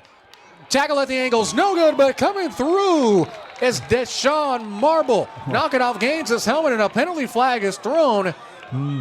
Coach Dent, the defensive coordinator, now Coach Gordon, absolutely befuddled on the sideline. As we'll take another look to maybe see what the officials saw to maybe warrant that penalty. Face mask. Wow. Face mask penalty called against Seguin. Fans aren't happy. And thankfully, we can go back and try to figure out. I don't know. I think it might have been a face mask. And head coach Joe Gordon looking for answers. I don't think he's going to get any, at least for now. So what was a 2nd down and 14 now turns to 1st and 10 on 1 penalty. The Colony given a huge lifeline. Ball to the 33 with 9:54 and ticking. Gaines has got a man on the flat. It's McLaughlin. McLaughlin, his first catch of the game, trying to barrels through, and he gets brought down at the 12-yard line. Herculean effort by Cariel Brown. But once again, Jimmy, move the chains. And it looks like Seguin's going to try to call a timeout. Indeed they are, as they are reeling, trying to find something on defense in terms of answers. As they take a timeout, we'll take it with them. 9:46 left to go in the 4th. The Colony, again, still not out of this thing.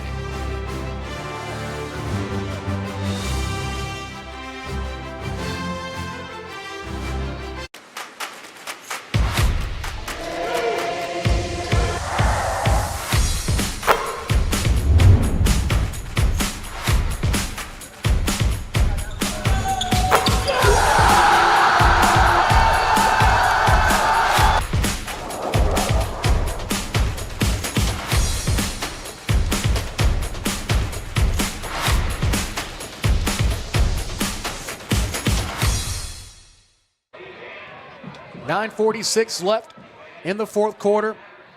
A Colony drive that had a 15-yard catch from Kessler, an 11-yard run, well, a 12-yard run, pitch and catch from Casano, and that most recent penalty, as well as a huge run from McLeod, setting them up where they are now. 1st and 10, right at the red zone, on the Seguin 12-yard line. Gaines has 3 wide, low snap, looks to his right, steps up, directing traffic with his left hand. Still has space. Gonna keep it himself. Juke at the 5. Spun out of bounds at the 4, so it'll be 1st and goal, I believe. No, he's gonna be a yard short. And that really might be best case scenario. Not only do you go out of bounds, but all you have to do is get a singular yard and get 4 more downs deep inside of the red zone.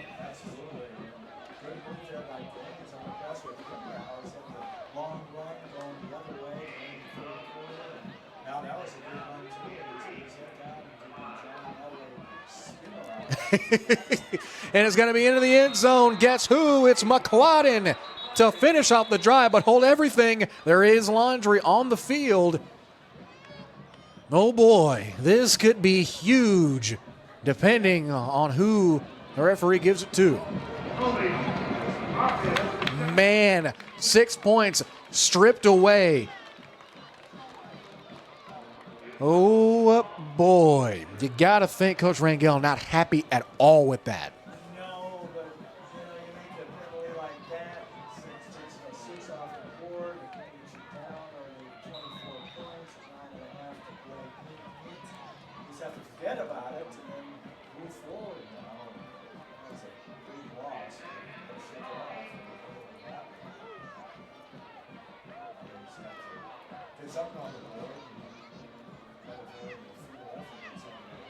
Here's Gaines. Gaines pressured again by that Seguin pass rush and gets tripped up. Ball comes out. It's going to be a loss of maybe a yard.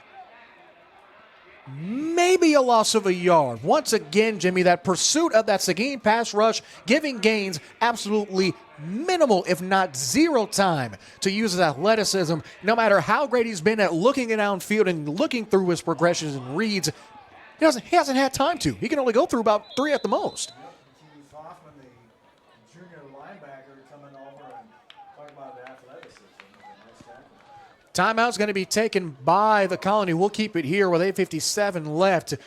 They have a quick rundown of our statistics. Going from top to bottom. First downs, the Colony, believe it or not, dominating on the first down front. 21 to Seguin 16. Passing yards, 190 for the Colony, 127 for Seguin. Rushing yards, 169 for the Colony, 226 for Seguin. High overall, 359. TCHS Arlington with 353.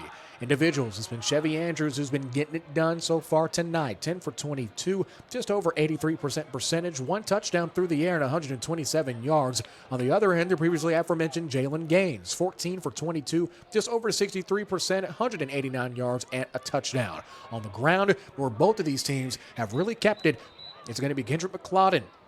So far, at least leading the way in terms of total rushes. He's totaled the ball 19 times, 119 yards and a single touchdown. Kadarius Trotter, Jimmy, if it's not A.J. Horse, got to be this guy, KDT for player of the game. Absolutely. 2 touchdowns, 14 rushes, 137 total on the ground. A side of fries, and I think he got a Mr. Pibb from the concession stand on the way out. Gaines pulls back. High-arcing throw to Green. He's got a man, and it's once again overthrown for the 3rd time tonight. Man in coverage was, guess who, A.J. Horace, so I guess he's still making his point for player of the game. We'll give one on offense and one on defense. Okay, all right. I can get down with that. Because I like both of those, KDT and then Horace on D. At least for now, things can change. Yeah, they could. You never know. 8:52 left to go in the 4th. Seguin pretty much gave the Colony this field position that they have due to the good old-fashioned penalty bug.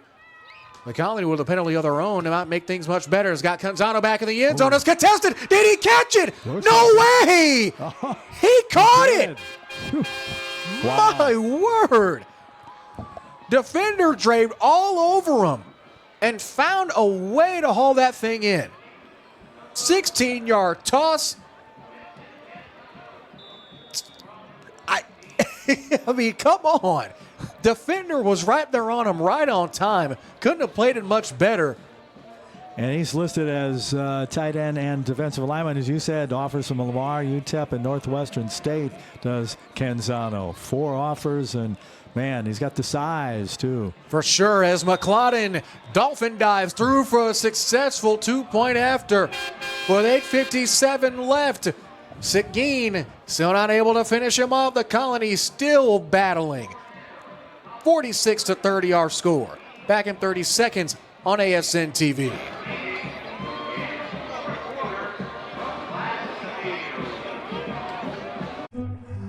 This is the concert ticket, and the t-shirt you bought, and the wristband that the bouncer put on just a little too tight. This is the ride after the concert. To this place, Whataburger, where you ate these hash browns and drank this coffee with these people, your friends, and some guy named Rodney. No matter how your night starts, it should end with breakfast. Open 24/7 with breakfast served 11 p.m. to 11. 8:47 left to go in the fourth. 46-30 our score. Man, oh man. 36-yard touchdown catch that was hauled in by the future D1 man himself, Canzano Vincent by first name. The class of 2026 tight end.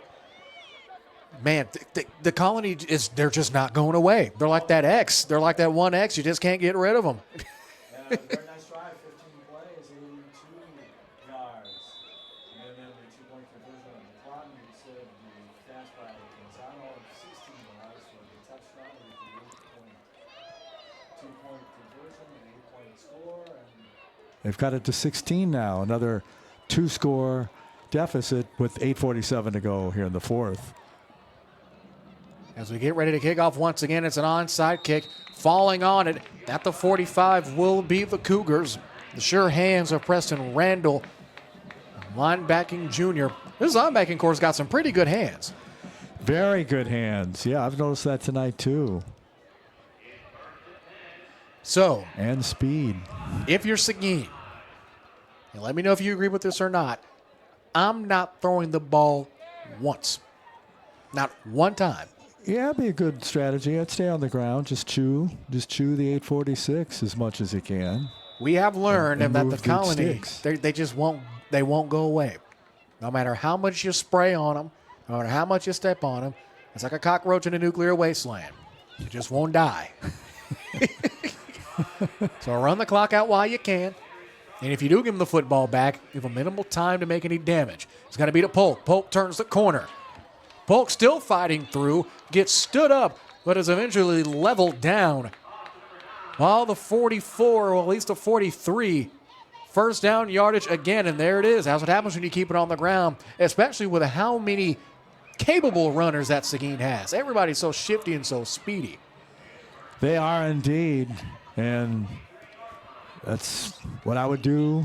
That's what we both agree that they should do. Let's see if it pans out with the coaches, what plays they're calling to our left, and see what the reaction is down on the field. Andrews with Trotter the back. They hand it off to him. Trotter has a lane along the hashes, spins forward, and flips at the 30, and might have gone an extra yard on that somersault. Move the chains again. Back-to-back first downs on the ground. First by Polk, and this recent one, that gain of 13 by KDT. So he's at 150 now unofficially out of 15 carries, and just under a tick of 10 per carry. It's ridiculous, isn't it? This kid might end up with 200 yards. Yeah. He might. Yeah, he's getting close with runs like that. That's without consistency. His blockers have been. Andrews and Israel has been able to keep the defense on their heels. They give it to him again. He's got another big lane. This one is going to be a third first down in a row. Gain of almost 20. Gain of 17 if you want to get exact with 7.5. Kadarius Trotter, the train, and ain't finished chugging just yet, Jimbo. No, he ain't. He's inching closer to 200. I'd like to see him get 200. As he checks out, he's going to get a quick breather, understandably so. It's going to be Deshaun Ware who try to get a little bit of work, at least for now. He's kind of like the Kareem Hunt. I'm not comparing him with Kareem Hunt, but that type of runner. It's just always churning. Those big legs always moving, always just driving, just never stopping, just fighting through. like a Darren Sproles almost. Yeah. It's Ware gets a lane, gets pushed forward. A couple of Colony Cougars might have given him some yards. That's a gain of 6, so second down and manageable. And the first down streak is officially over, but I don't think they're complaining much either. A bunch of big runs are getting them deep inside of the red zone, inside of 650. Yeah, we're going matching touchdowns. It was 17-6 at the end of one. Seguin outscored them 7-3 in the second. It's 14-13 outscoring Colony in the third. Now it's 8-8. They're tied as far as 8 points each here in the fourth. 8 seconds to get the snap off now. They eventually do. It's a low one. It's a keeper for Andrews. Andrews scats through. One more man to beat. Spins. Gets stood up. Getting a push forward. Is he in? Yes! Touchdown Seguin! Chevy Andrews, helmet off and all, does it again. I don't know if it was quite the tush push, but it sure in the heck was a back push. And a scrum down there just the other side of the pylon, or this side of the pylon, ended up on the other side of the pylon. Wow. Man, just knocking the wind out of the sails of the Colony once more. So with that, possible PAT attempt, ball gets bobbled, flag is thrown, scoreboard is off. Now it's at 52. My word, everybody's just out of whack. You parking in a non-towing zone that they said you could park in when you got here 2.5 hours before. Been sitting there for 2 hours at that point. You made pretty good time, though. I tried. I-20 was pretty forgiving. How many times have I been able to say that? Might need to save that for safekeeping. Penalty called against the Colony will allow Seguin to re-attempt the PAT. Not really a tush push, but a polk heave into the end zone again for 2 more. So with 6:20 left to go, another 2-point conversion. That 2-point conversion offense is about just as consistent as their regular offense. 54-30 our score. Seguin still trying to pull away.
We take another look at the run that pretty much set it all up.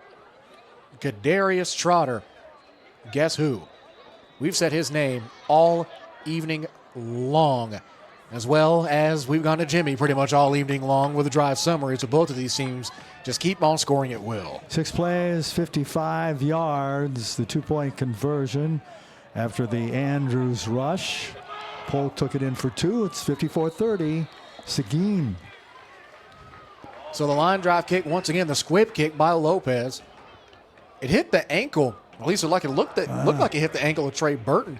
Almost felt dangerous. Seguin was barreling down the field. As again, we go back on Trotter watch. 16 runs, 16 attempts for 167 yards.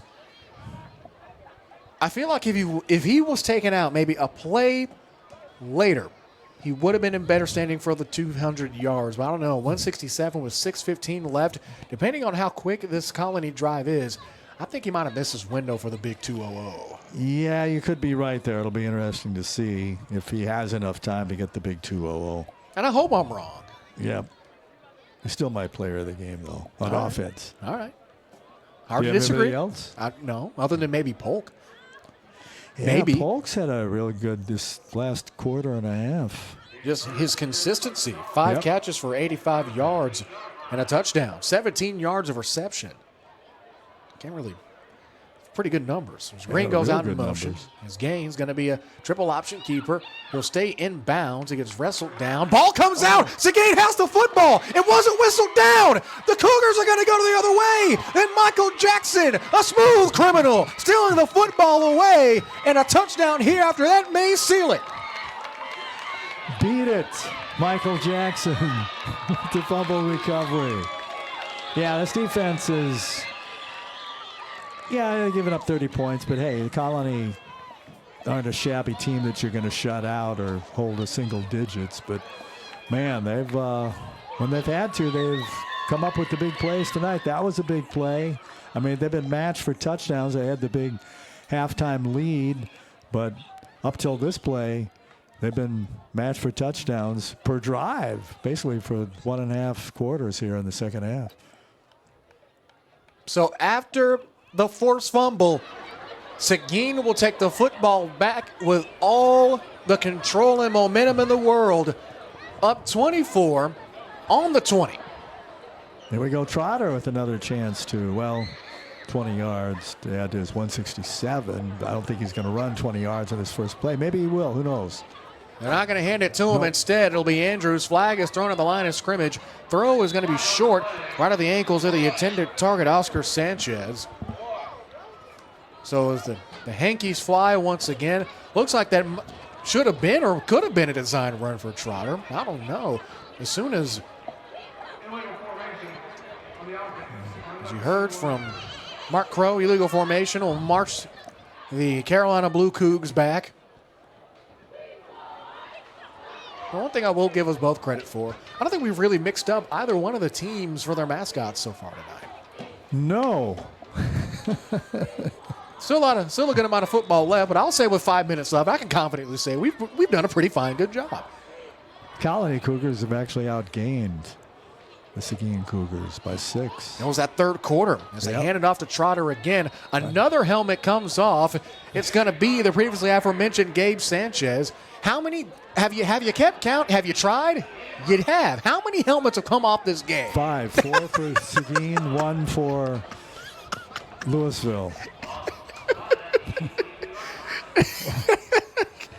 Your attention to detail is astonishing, for lack of a better term, at 9:49 on a Thursday night. That would have a tendency to stick in the craw. Andrew's going to drop back. Fade ball back in the end zone. The Polk gets caught. Touchdown Seguin again. And the Blue Cougs just pouring it on in the Class B field opening. 5:12 left to go. It's a connection that's about as sure as rain. Polk and Andrews once again. Polk, man. Great game tonight. So, are we sure about Trotter possibly being player of the game? Offensive at least. I feel like he's got some competition now. Let me check the numbers here. Things are getting interesting for sure. As we await the PAT, here we go. Andrews, no interceptions. Notably, I don't think our stats have updated just yet. We'll give it a brief minute. As you say, Jimmy, we'll give it a shake. Give it a shake. Why not? Because I had Polk, 1 run for 12, but then the important 5 for 85 and 1 TD. Give him 2 TDs, and that was 20, so 6 for 105 unofficially. Yeah, at least I would think so. And nice touchdown catch. The throw was a little high, and there was good coverage there, but he just extended. And he's not a short man by any chance, but he just put the arms up and caught it right in the corner of the end zone, the back pylon there. So I think that may do it. 61-30 with 5:12 left to go. The Blue Cougs doing it big time here in the Glassfeet Field opening.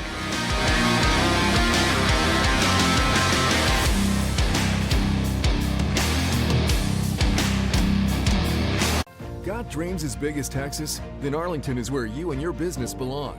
In the heart of North Texas, we're home to major industries, new ventures, and innovation. Our lifestyle and educational institutions attract a talented workforce and foster bright minds. In Arlington, big ideas come to life, from advanced tech to transformational redevelopment. Discover why Arlington is so right for your business at arlingtontxedc.com today. Seguin once again into the end zone. How many times have we said that tonight? 5:12 left to go. And Jimmy, that might be all she wrote, barring anything unforeseen. I agree, my friend. They cracked the 60 burger with the 4-play, 33-yard drive, culminating with the Chevy Andrews to John Vin Polk for 22 yards. And Polk entering the offensive player of the game category. Well, he's got plenty of competition. Can we do Cole? Oh, that's no fun. Okay, well, one on defense and one offense. So. Yeah, that's enough. Okay. We can compromise enough on that. So here's what we have, at least on the offensive side. Starting for the Colony, McLeod, his effort, 19 carries for 119 yards. This is about 6.25 yards a tote with a touchdown. Now for Seguin, they've got 3 options.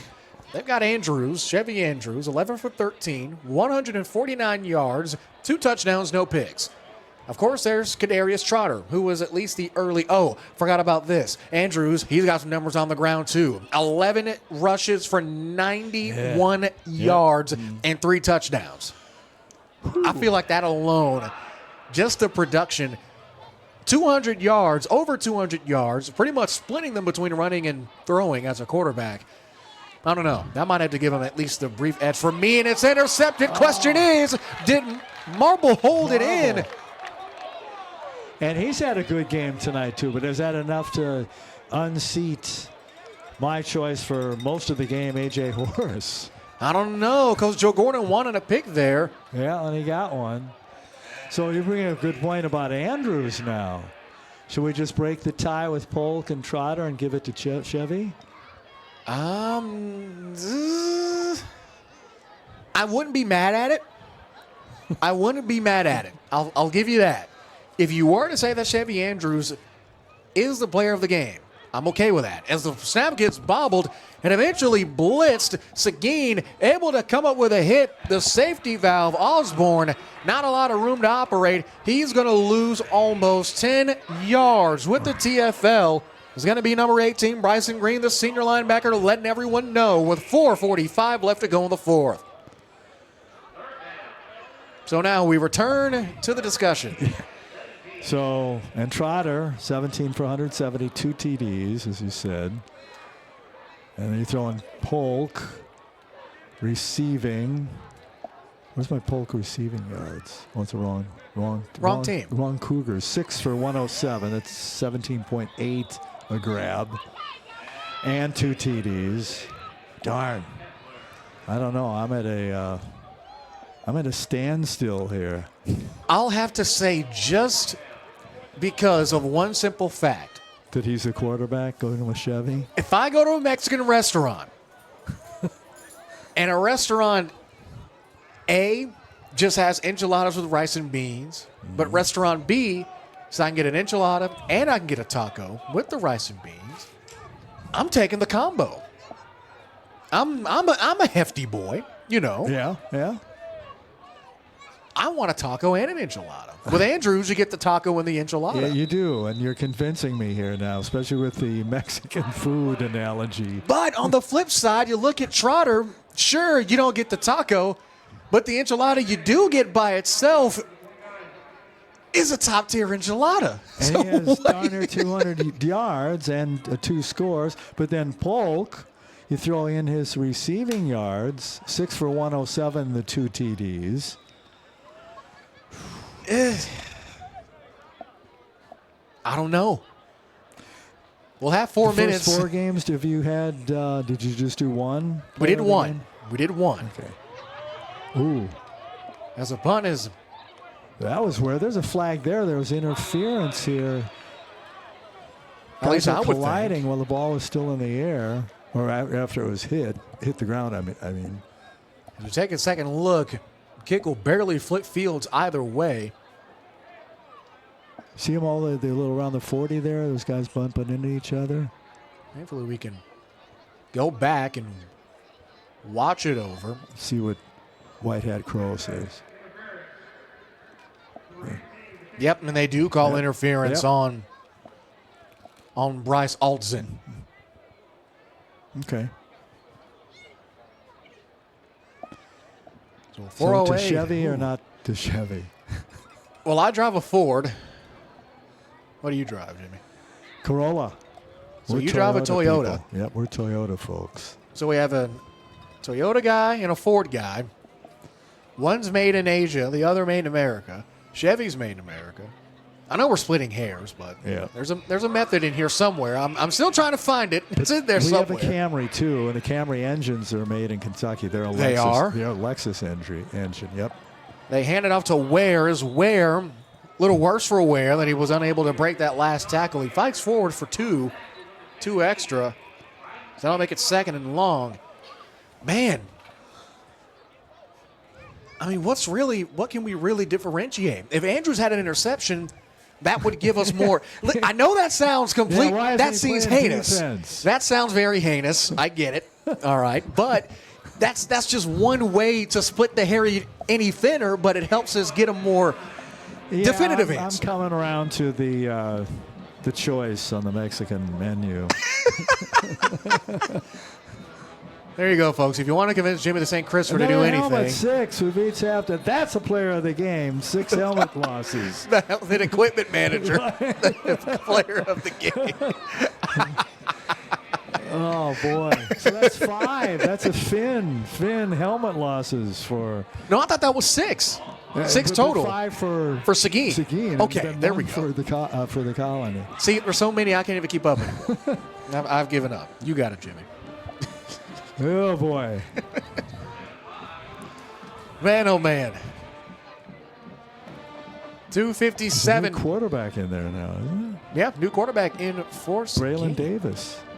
First time we've said his name in a Yeah. while. They're going to hand it off. There's going to be Ware fighting through, pretty much bear crawling for extra yardage.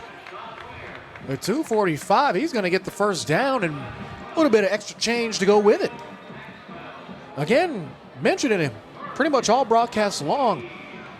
Ware is mostly on the field for short yardage situations. But in a game like this, you're up 31, especially with a tough district slate. Why not get him in there? Especially with his new quarterback as well. Yep.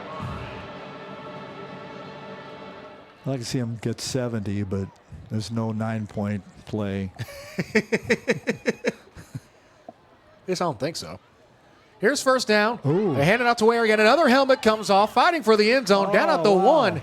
That's a half dozen now for the Carolina Blue Cougars. Sanchez, the guilty party, with the runaway helmet. I've never seen that. I've never seen two things tonight. This many helmets come off, especially one team, and the diamond formation of 4 receivers in a diamond stack. As we head to the 2-minute timeout, we'll keep it. We'll take these last 2 minutes commercial free. Simply because we still have not decided on player of the game yet. Well, we know on defense, we're going to give that to A.J. Horace. KDT. I love Polk. Yeah, let's go Horace on D. We don't have defensive stats, do we? I've kept up, at least tried to keep up in my brain. Horace, from my count, 8 tackles, 2 tackles for loss. You remembered all that. Wow. Somehow. And he's been, did he have any breakups? No deflections. But he did have 2 hurries as well. Okay. And I haven't kept that many. I couldn't keep that many. But is anybody else in your brain that you caught up with that had those equal of numbers? On defense, I can't say so. Let's give it to Horace then on D. Now, We've come to the conclusion that A.J. Horace is the defensive player of the game. Okay, there we go. We've got something on the board. So, and how much time do I have left? 2 minutes? I'm going to go with Chevy. You're going to go Chevy? Yeah. All right. I'm not going to disagree with Nothing you. against Polk or KDT. It's going to be on the run. It's going to be Braylon Davis, a sophomore. It's alligator roll on 1st and goal and bring up 2nd and goal. We'll of course, get you the final stats on these corresponding players of the game. A couple of minutes after the game goes final, we'll take a short break and take things on home. The Gillespie Field debut. Still a lot of kinks to work out, at least from our perspective in terms of the setup. Of course, our camera now in the most optimal spot in the world is where scoots through, flips another helmet, and again, touchdown. It is? Yep. I see it now. That's 7. Wow. We've had 3 like in the last 2 minutes. For the Carolina Blue Cougars alone. So that's 7 for Seguin, lost helmets, and 1 for the Colony. we might reach double digits. I know we only have. It's a minute left, Jimmy. Left, but hey, the way they've been going, 3 in the last 3 plays, you know. If we end up getting the double-digit over, as the PAT from Lopez is up and bueno, if we really get double-digit helmet losses in a regulation football game, I don't know. Will I have to add that to the ASN record books? Do I have to add that? I would think. Have you ever seen that many helmets? I can barely recall seeing 2 be lost in one game. I know. I can't even think of, 1. I can't even think of 2. The only one I know I can remember is back week 1. Bishop Gorman against Bay Area Christian. It was about halfway through the 3rd quarter on a kick, and one helmet was lost. That was the only time I can fully recall this year that I think a helmet has come off, let alone 8 times in a game with still a minute and 19 left to go in it. I think that's equipment problem check. Well, again, this is the first time they've worn this getup, the new helmets, the white helmets with the Seguin South Carolina baseball / USC secondary logo and baby blue across the tops. Because when they have the cobalt black, it's a black helmet. Correct. And what about the white on the road? I forget what. Still the black helmets. Still the black. So they only have 3. Yeah. Okay. And the helmets didn't come off at all for either of those 2 color combos see either. What I watched. Lopez puts a boot into this thing. Dropping back and hauling it in is going to be Osborne. Osborne gets a block. Still fighting forward. Brought down up the 24-yard line. That'll bring up 1st and 10 once more with 1:12 left. Don't know if this will really account for much, but Seguin 1 timeout in their back pockets. The Colony with 2. Want to know about that last drive? Yeah, why not? 8 plays, 39 yards. It was a touchdown run from Ware for 4.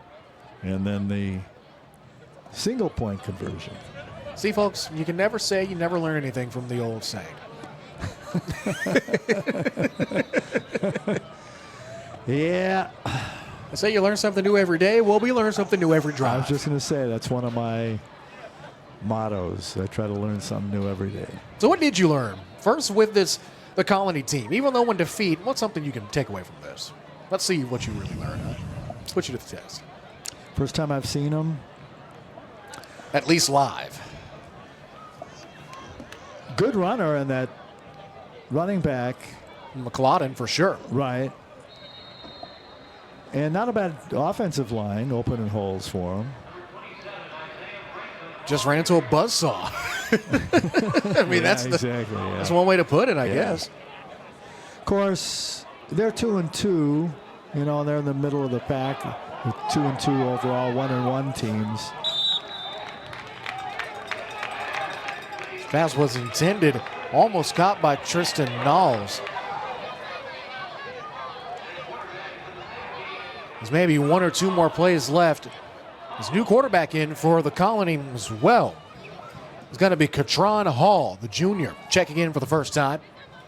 His running back from just a couple of plays ago, number 27, Isaiah Franklin, the junior. And Hall's number counterpart, the new quarterback for the Carolina Blue Cougars, they share the same number. Oh, how about that? Slot receiver in motion. They're going to hand off to Franklin. Franklin using his line, rumbling, stumbling, bumbling through for only 3. With 46 seconds left. Looks like maybe one more play left to go in this thing. As Seguin handedly, well, not even really that. Can't even really fully say handedly, but we'll discuss that a little bit in the post. With 30 seconds left, yep, maybe one play left. Seguin's going to close this thing out. They opened up Gillespie Field in dominating fashion. Big time. Big time indeed. The most points they've scored all year. Before that, 10 points fewer than what they have now in the opening win at Memorial Stadium, right down the freeway, right down I-20 to wrap up 6:35. As they took down the Rome Mesquite Stallions, not scallions, that's a vegetable, 58-6. See, we started talking about Mexican food, now I can't get rid of it. Either way, Seguin taking the huge home victory, opening up Gillespie with a big-time win. Our final 68-30 and a good old-fashioned cat fight.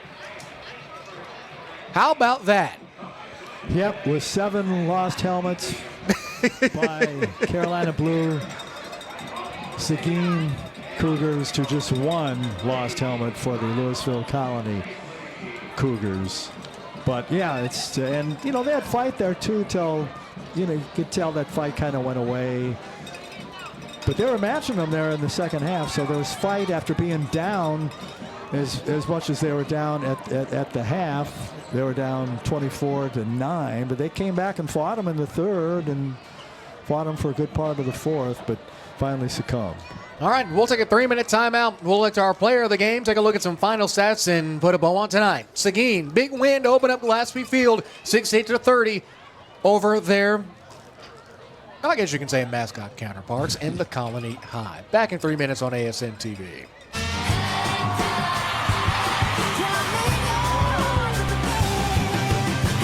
I'm so hungry I could eat all the tires off this bus. When you're on the road, there's a lot of late nights. A lot of early mornings. Not supposed to say that. A lot of honey butter chicken biscuits. You hear my belly growling? Yep. I'm gonna need one of those right now. And a lot of good times with my band. What a burger!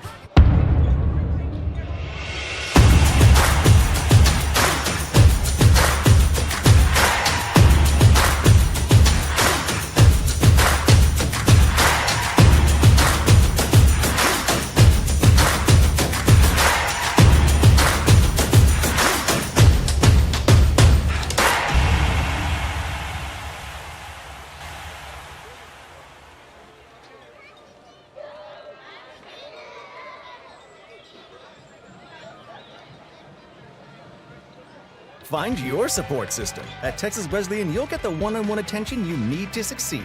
Texas Wesleyan, small classes, big scholarships. Now that's smaller, smarter.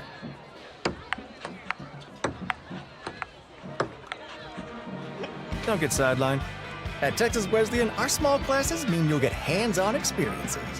Texas Wesleyan, small classes, big scholarships. Now that's smaller, smarter. I am here to contest new Whataburgers from Whataburger.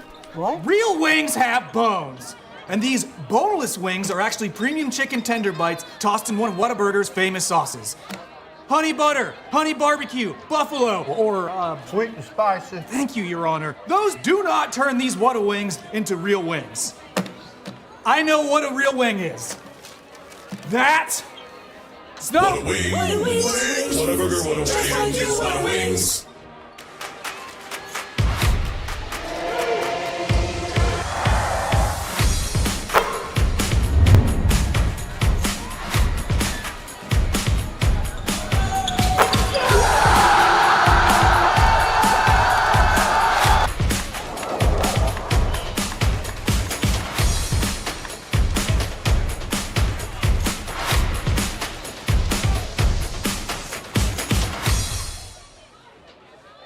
Got dreams as big as Texas? Then Arlington is where you and your business belong. In the heart of North Texas, we're home to major industries, new ventures, and innovation. Our lifestyle and educational institutions attract a talented workforce and foster bright minds. In Arlington, big ideas come to life, from advanced tech to transformational redevelopment. Discover why Arlington is so right for your business at arlingtontxedc.com today.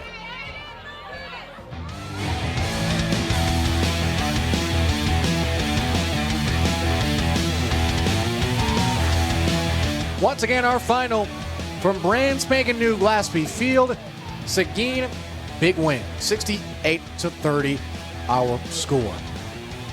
Before we elect or pretty much solidify our players of the game, let's look at how both teams shaped up in terms of the good old-fashioned numbers. Starting with Seguin on offense, really, it's a side of two different sides of one coin. The passing attack didn't get going until late. He'll finish with 149 yards in the air. It was that ground game that really did them good. 308 yards total, and it was led by one Kadarius Trotter. Trotter, although he was eventually nudged out for player of the game, Jimmy, a solid performance. 17 carries, 170 yards, and 2 touchdowns. Can't be too mad at that. I was lobbying him right up till the 2-minute warning. That was it. After that, boy, oh boy, speaking of that 2-minute warning, the passing attack, 149 yards, and it was eventually our player of the game who we'll elect in just a moment, but still got more to get to. 457 yards total, 24 first downs for Seguin. For the Colony, 178 on the ground, 199 through the air, 377 yards total and 23 first downs. In terms of the numbers, they were pretty neck and neck, but if you watch in the good old-fashioned eye test, the Colony, they got some momentum going in the third, but Seguin's offense just kept on going, and eventually Jimmy just tired him out. Just couldn't hang on at all. Right. Yeah, they fought them through. They're down big, as you said, at the half, 23-9. They fought them quarter and a half into the halfway through the fourth, but then it was too much. The Carolina Blue Cougs were too much for them. Speaking of too much, how about our players of the game? First, let's start for the obvious one. On defense, didn't really need much debate here. Defensive player of the game for Seguin, A.J. Horace. 8 tackles, 2 hurries. Pretty much did it all on defense. He was also swarming in coverage as well. Didn't have a deflection or a safety, didn't have a deflection or an interception, but still did well on the defensive side of the ball. And he was all over the place, too, creating havoc on that secondary for Seguin and creating havoc for gains in the offense of the Colony Cougars. And finally, the debate that we pretty much spent the entire fourth quarter on, our offensive player of the game, sponsored by Master Barbers. It'll go to Chevy Andrews, the senior QB, 11 for 33, 149 through the air, 2 touchdowns. That's just through the air. On the ground, 11 carries, 91 yards, and 3 touchdowns. What a night for the senior signal caller. And he also had those good yards rushing, too. I just had it here as I scroll farther down. Where did it go? Rushing Seguin. 11 for 91 for Chevy Andrews. 8.27 on the ground. 3 TDs. Kid had a pretty solid game he's good. Sorry to Kadarius Trotter if he's watching this postgame at any point. Hate that for him, but thing is, we still have plenty more broadcasts to go with him and the rest of his Arlington Seguin team. Jimmy, I was fighting for it at the end. Well, you got the honorary halo from the Saint. Whatever. But you got a pretty darn good quarterback there too. So indeed they do. Chevy Andrews and A.J. Horace are players of the game. Jimmy, any closing thoughts? Boy, I'm impressed. Glaspie Stadium. Hair standing up my neck as I came up into the stadium, although the elevators need some work, which we'll get to. Like you said during the broadcast, there's still a lot to do. But they got, they missed the first 2 games because of the electrical problems and the plumbing problems. But, hey, got 2 more games at home. And I was talking to Michael, who was leading me up to the press box when I got here, and he said they're going to probably have some postseason games here too. Oh, most definitely so. Hopefully, the Seguin Cougars can try to host. They moved to 5-0, taking the big-time win, 68-30 in the Glaspie Field opening. Remember, Saturday, we'll be back here in the Metro, right down the freeway at Farrington Field for Fort Worth IS, the action on Cowtown Live. Pasco versus South Hills, breakfast in Cowtown, 11 o'clock kick, 10:30 pregame. Myself will be on the call again. That's on Cowtown Live. Once again, that'll do it. Our final 68-30 from Arlington, Texas. For Zach Abercrombie, our executive producer, and Justin Jackson, making sure we're set up on the back end in our Houston ASN studios. For Jimmy the Saint, I'm Jared the Moose Jones saying a farewell from Arlington. Once again, 68-30 until Saturday in Fort Worth. So long, everybody. Don't blame it on the moonlight. Don't blame it on good times.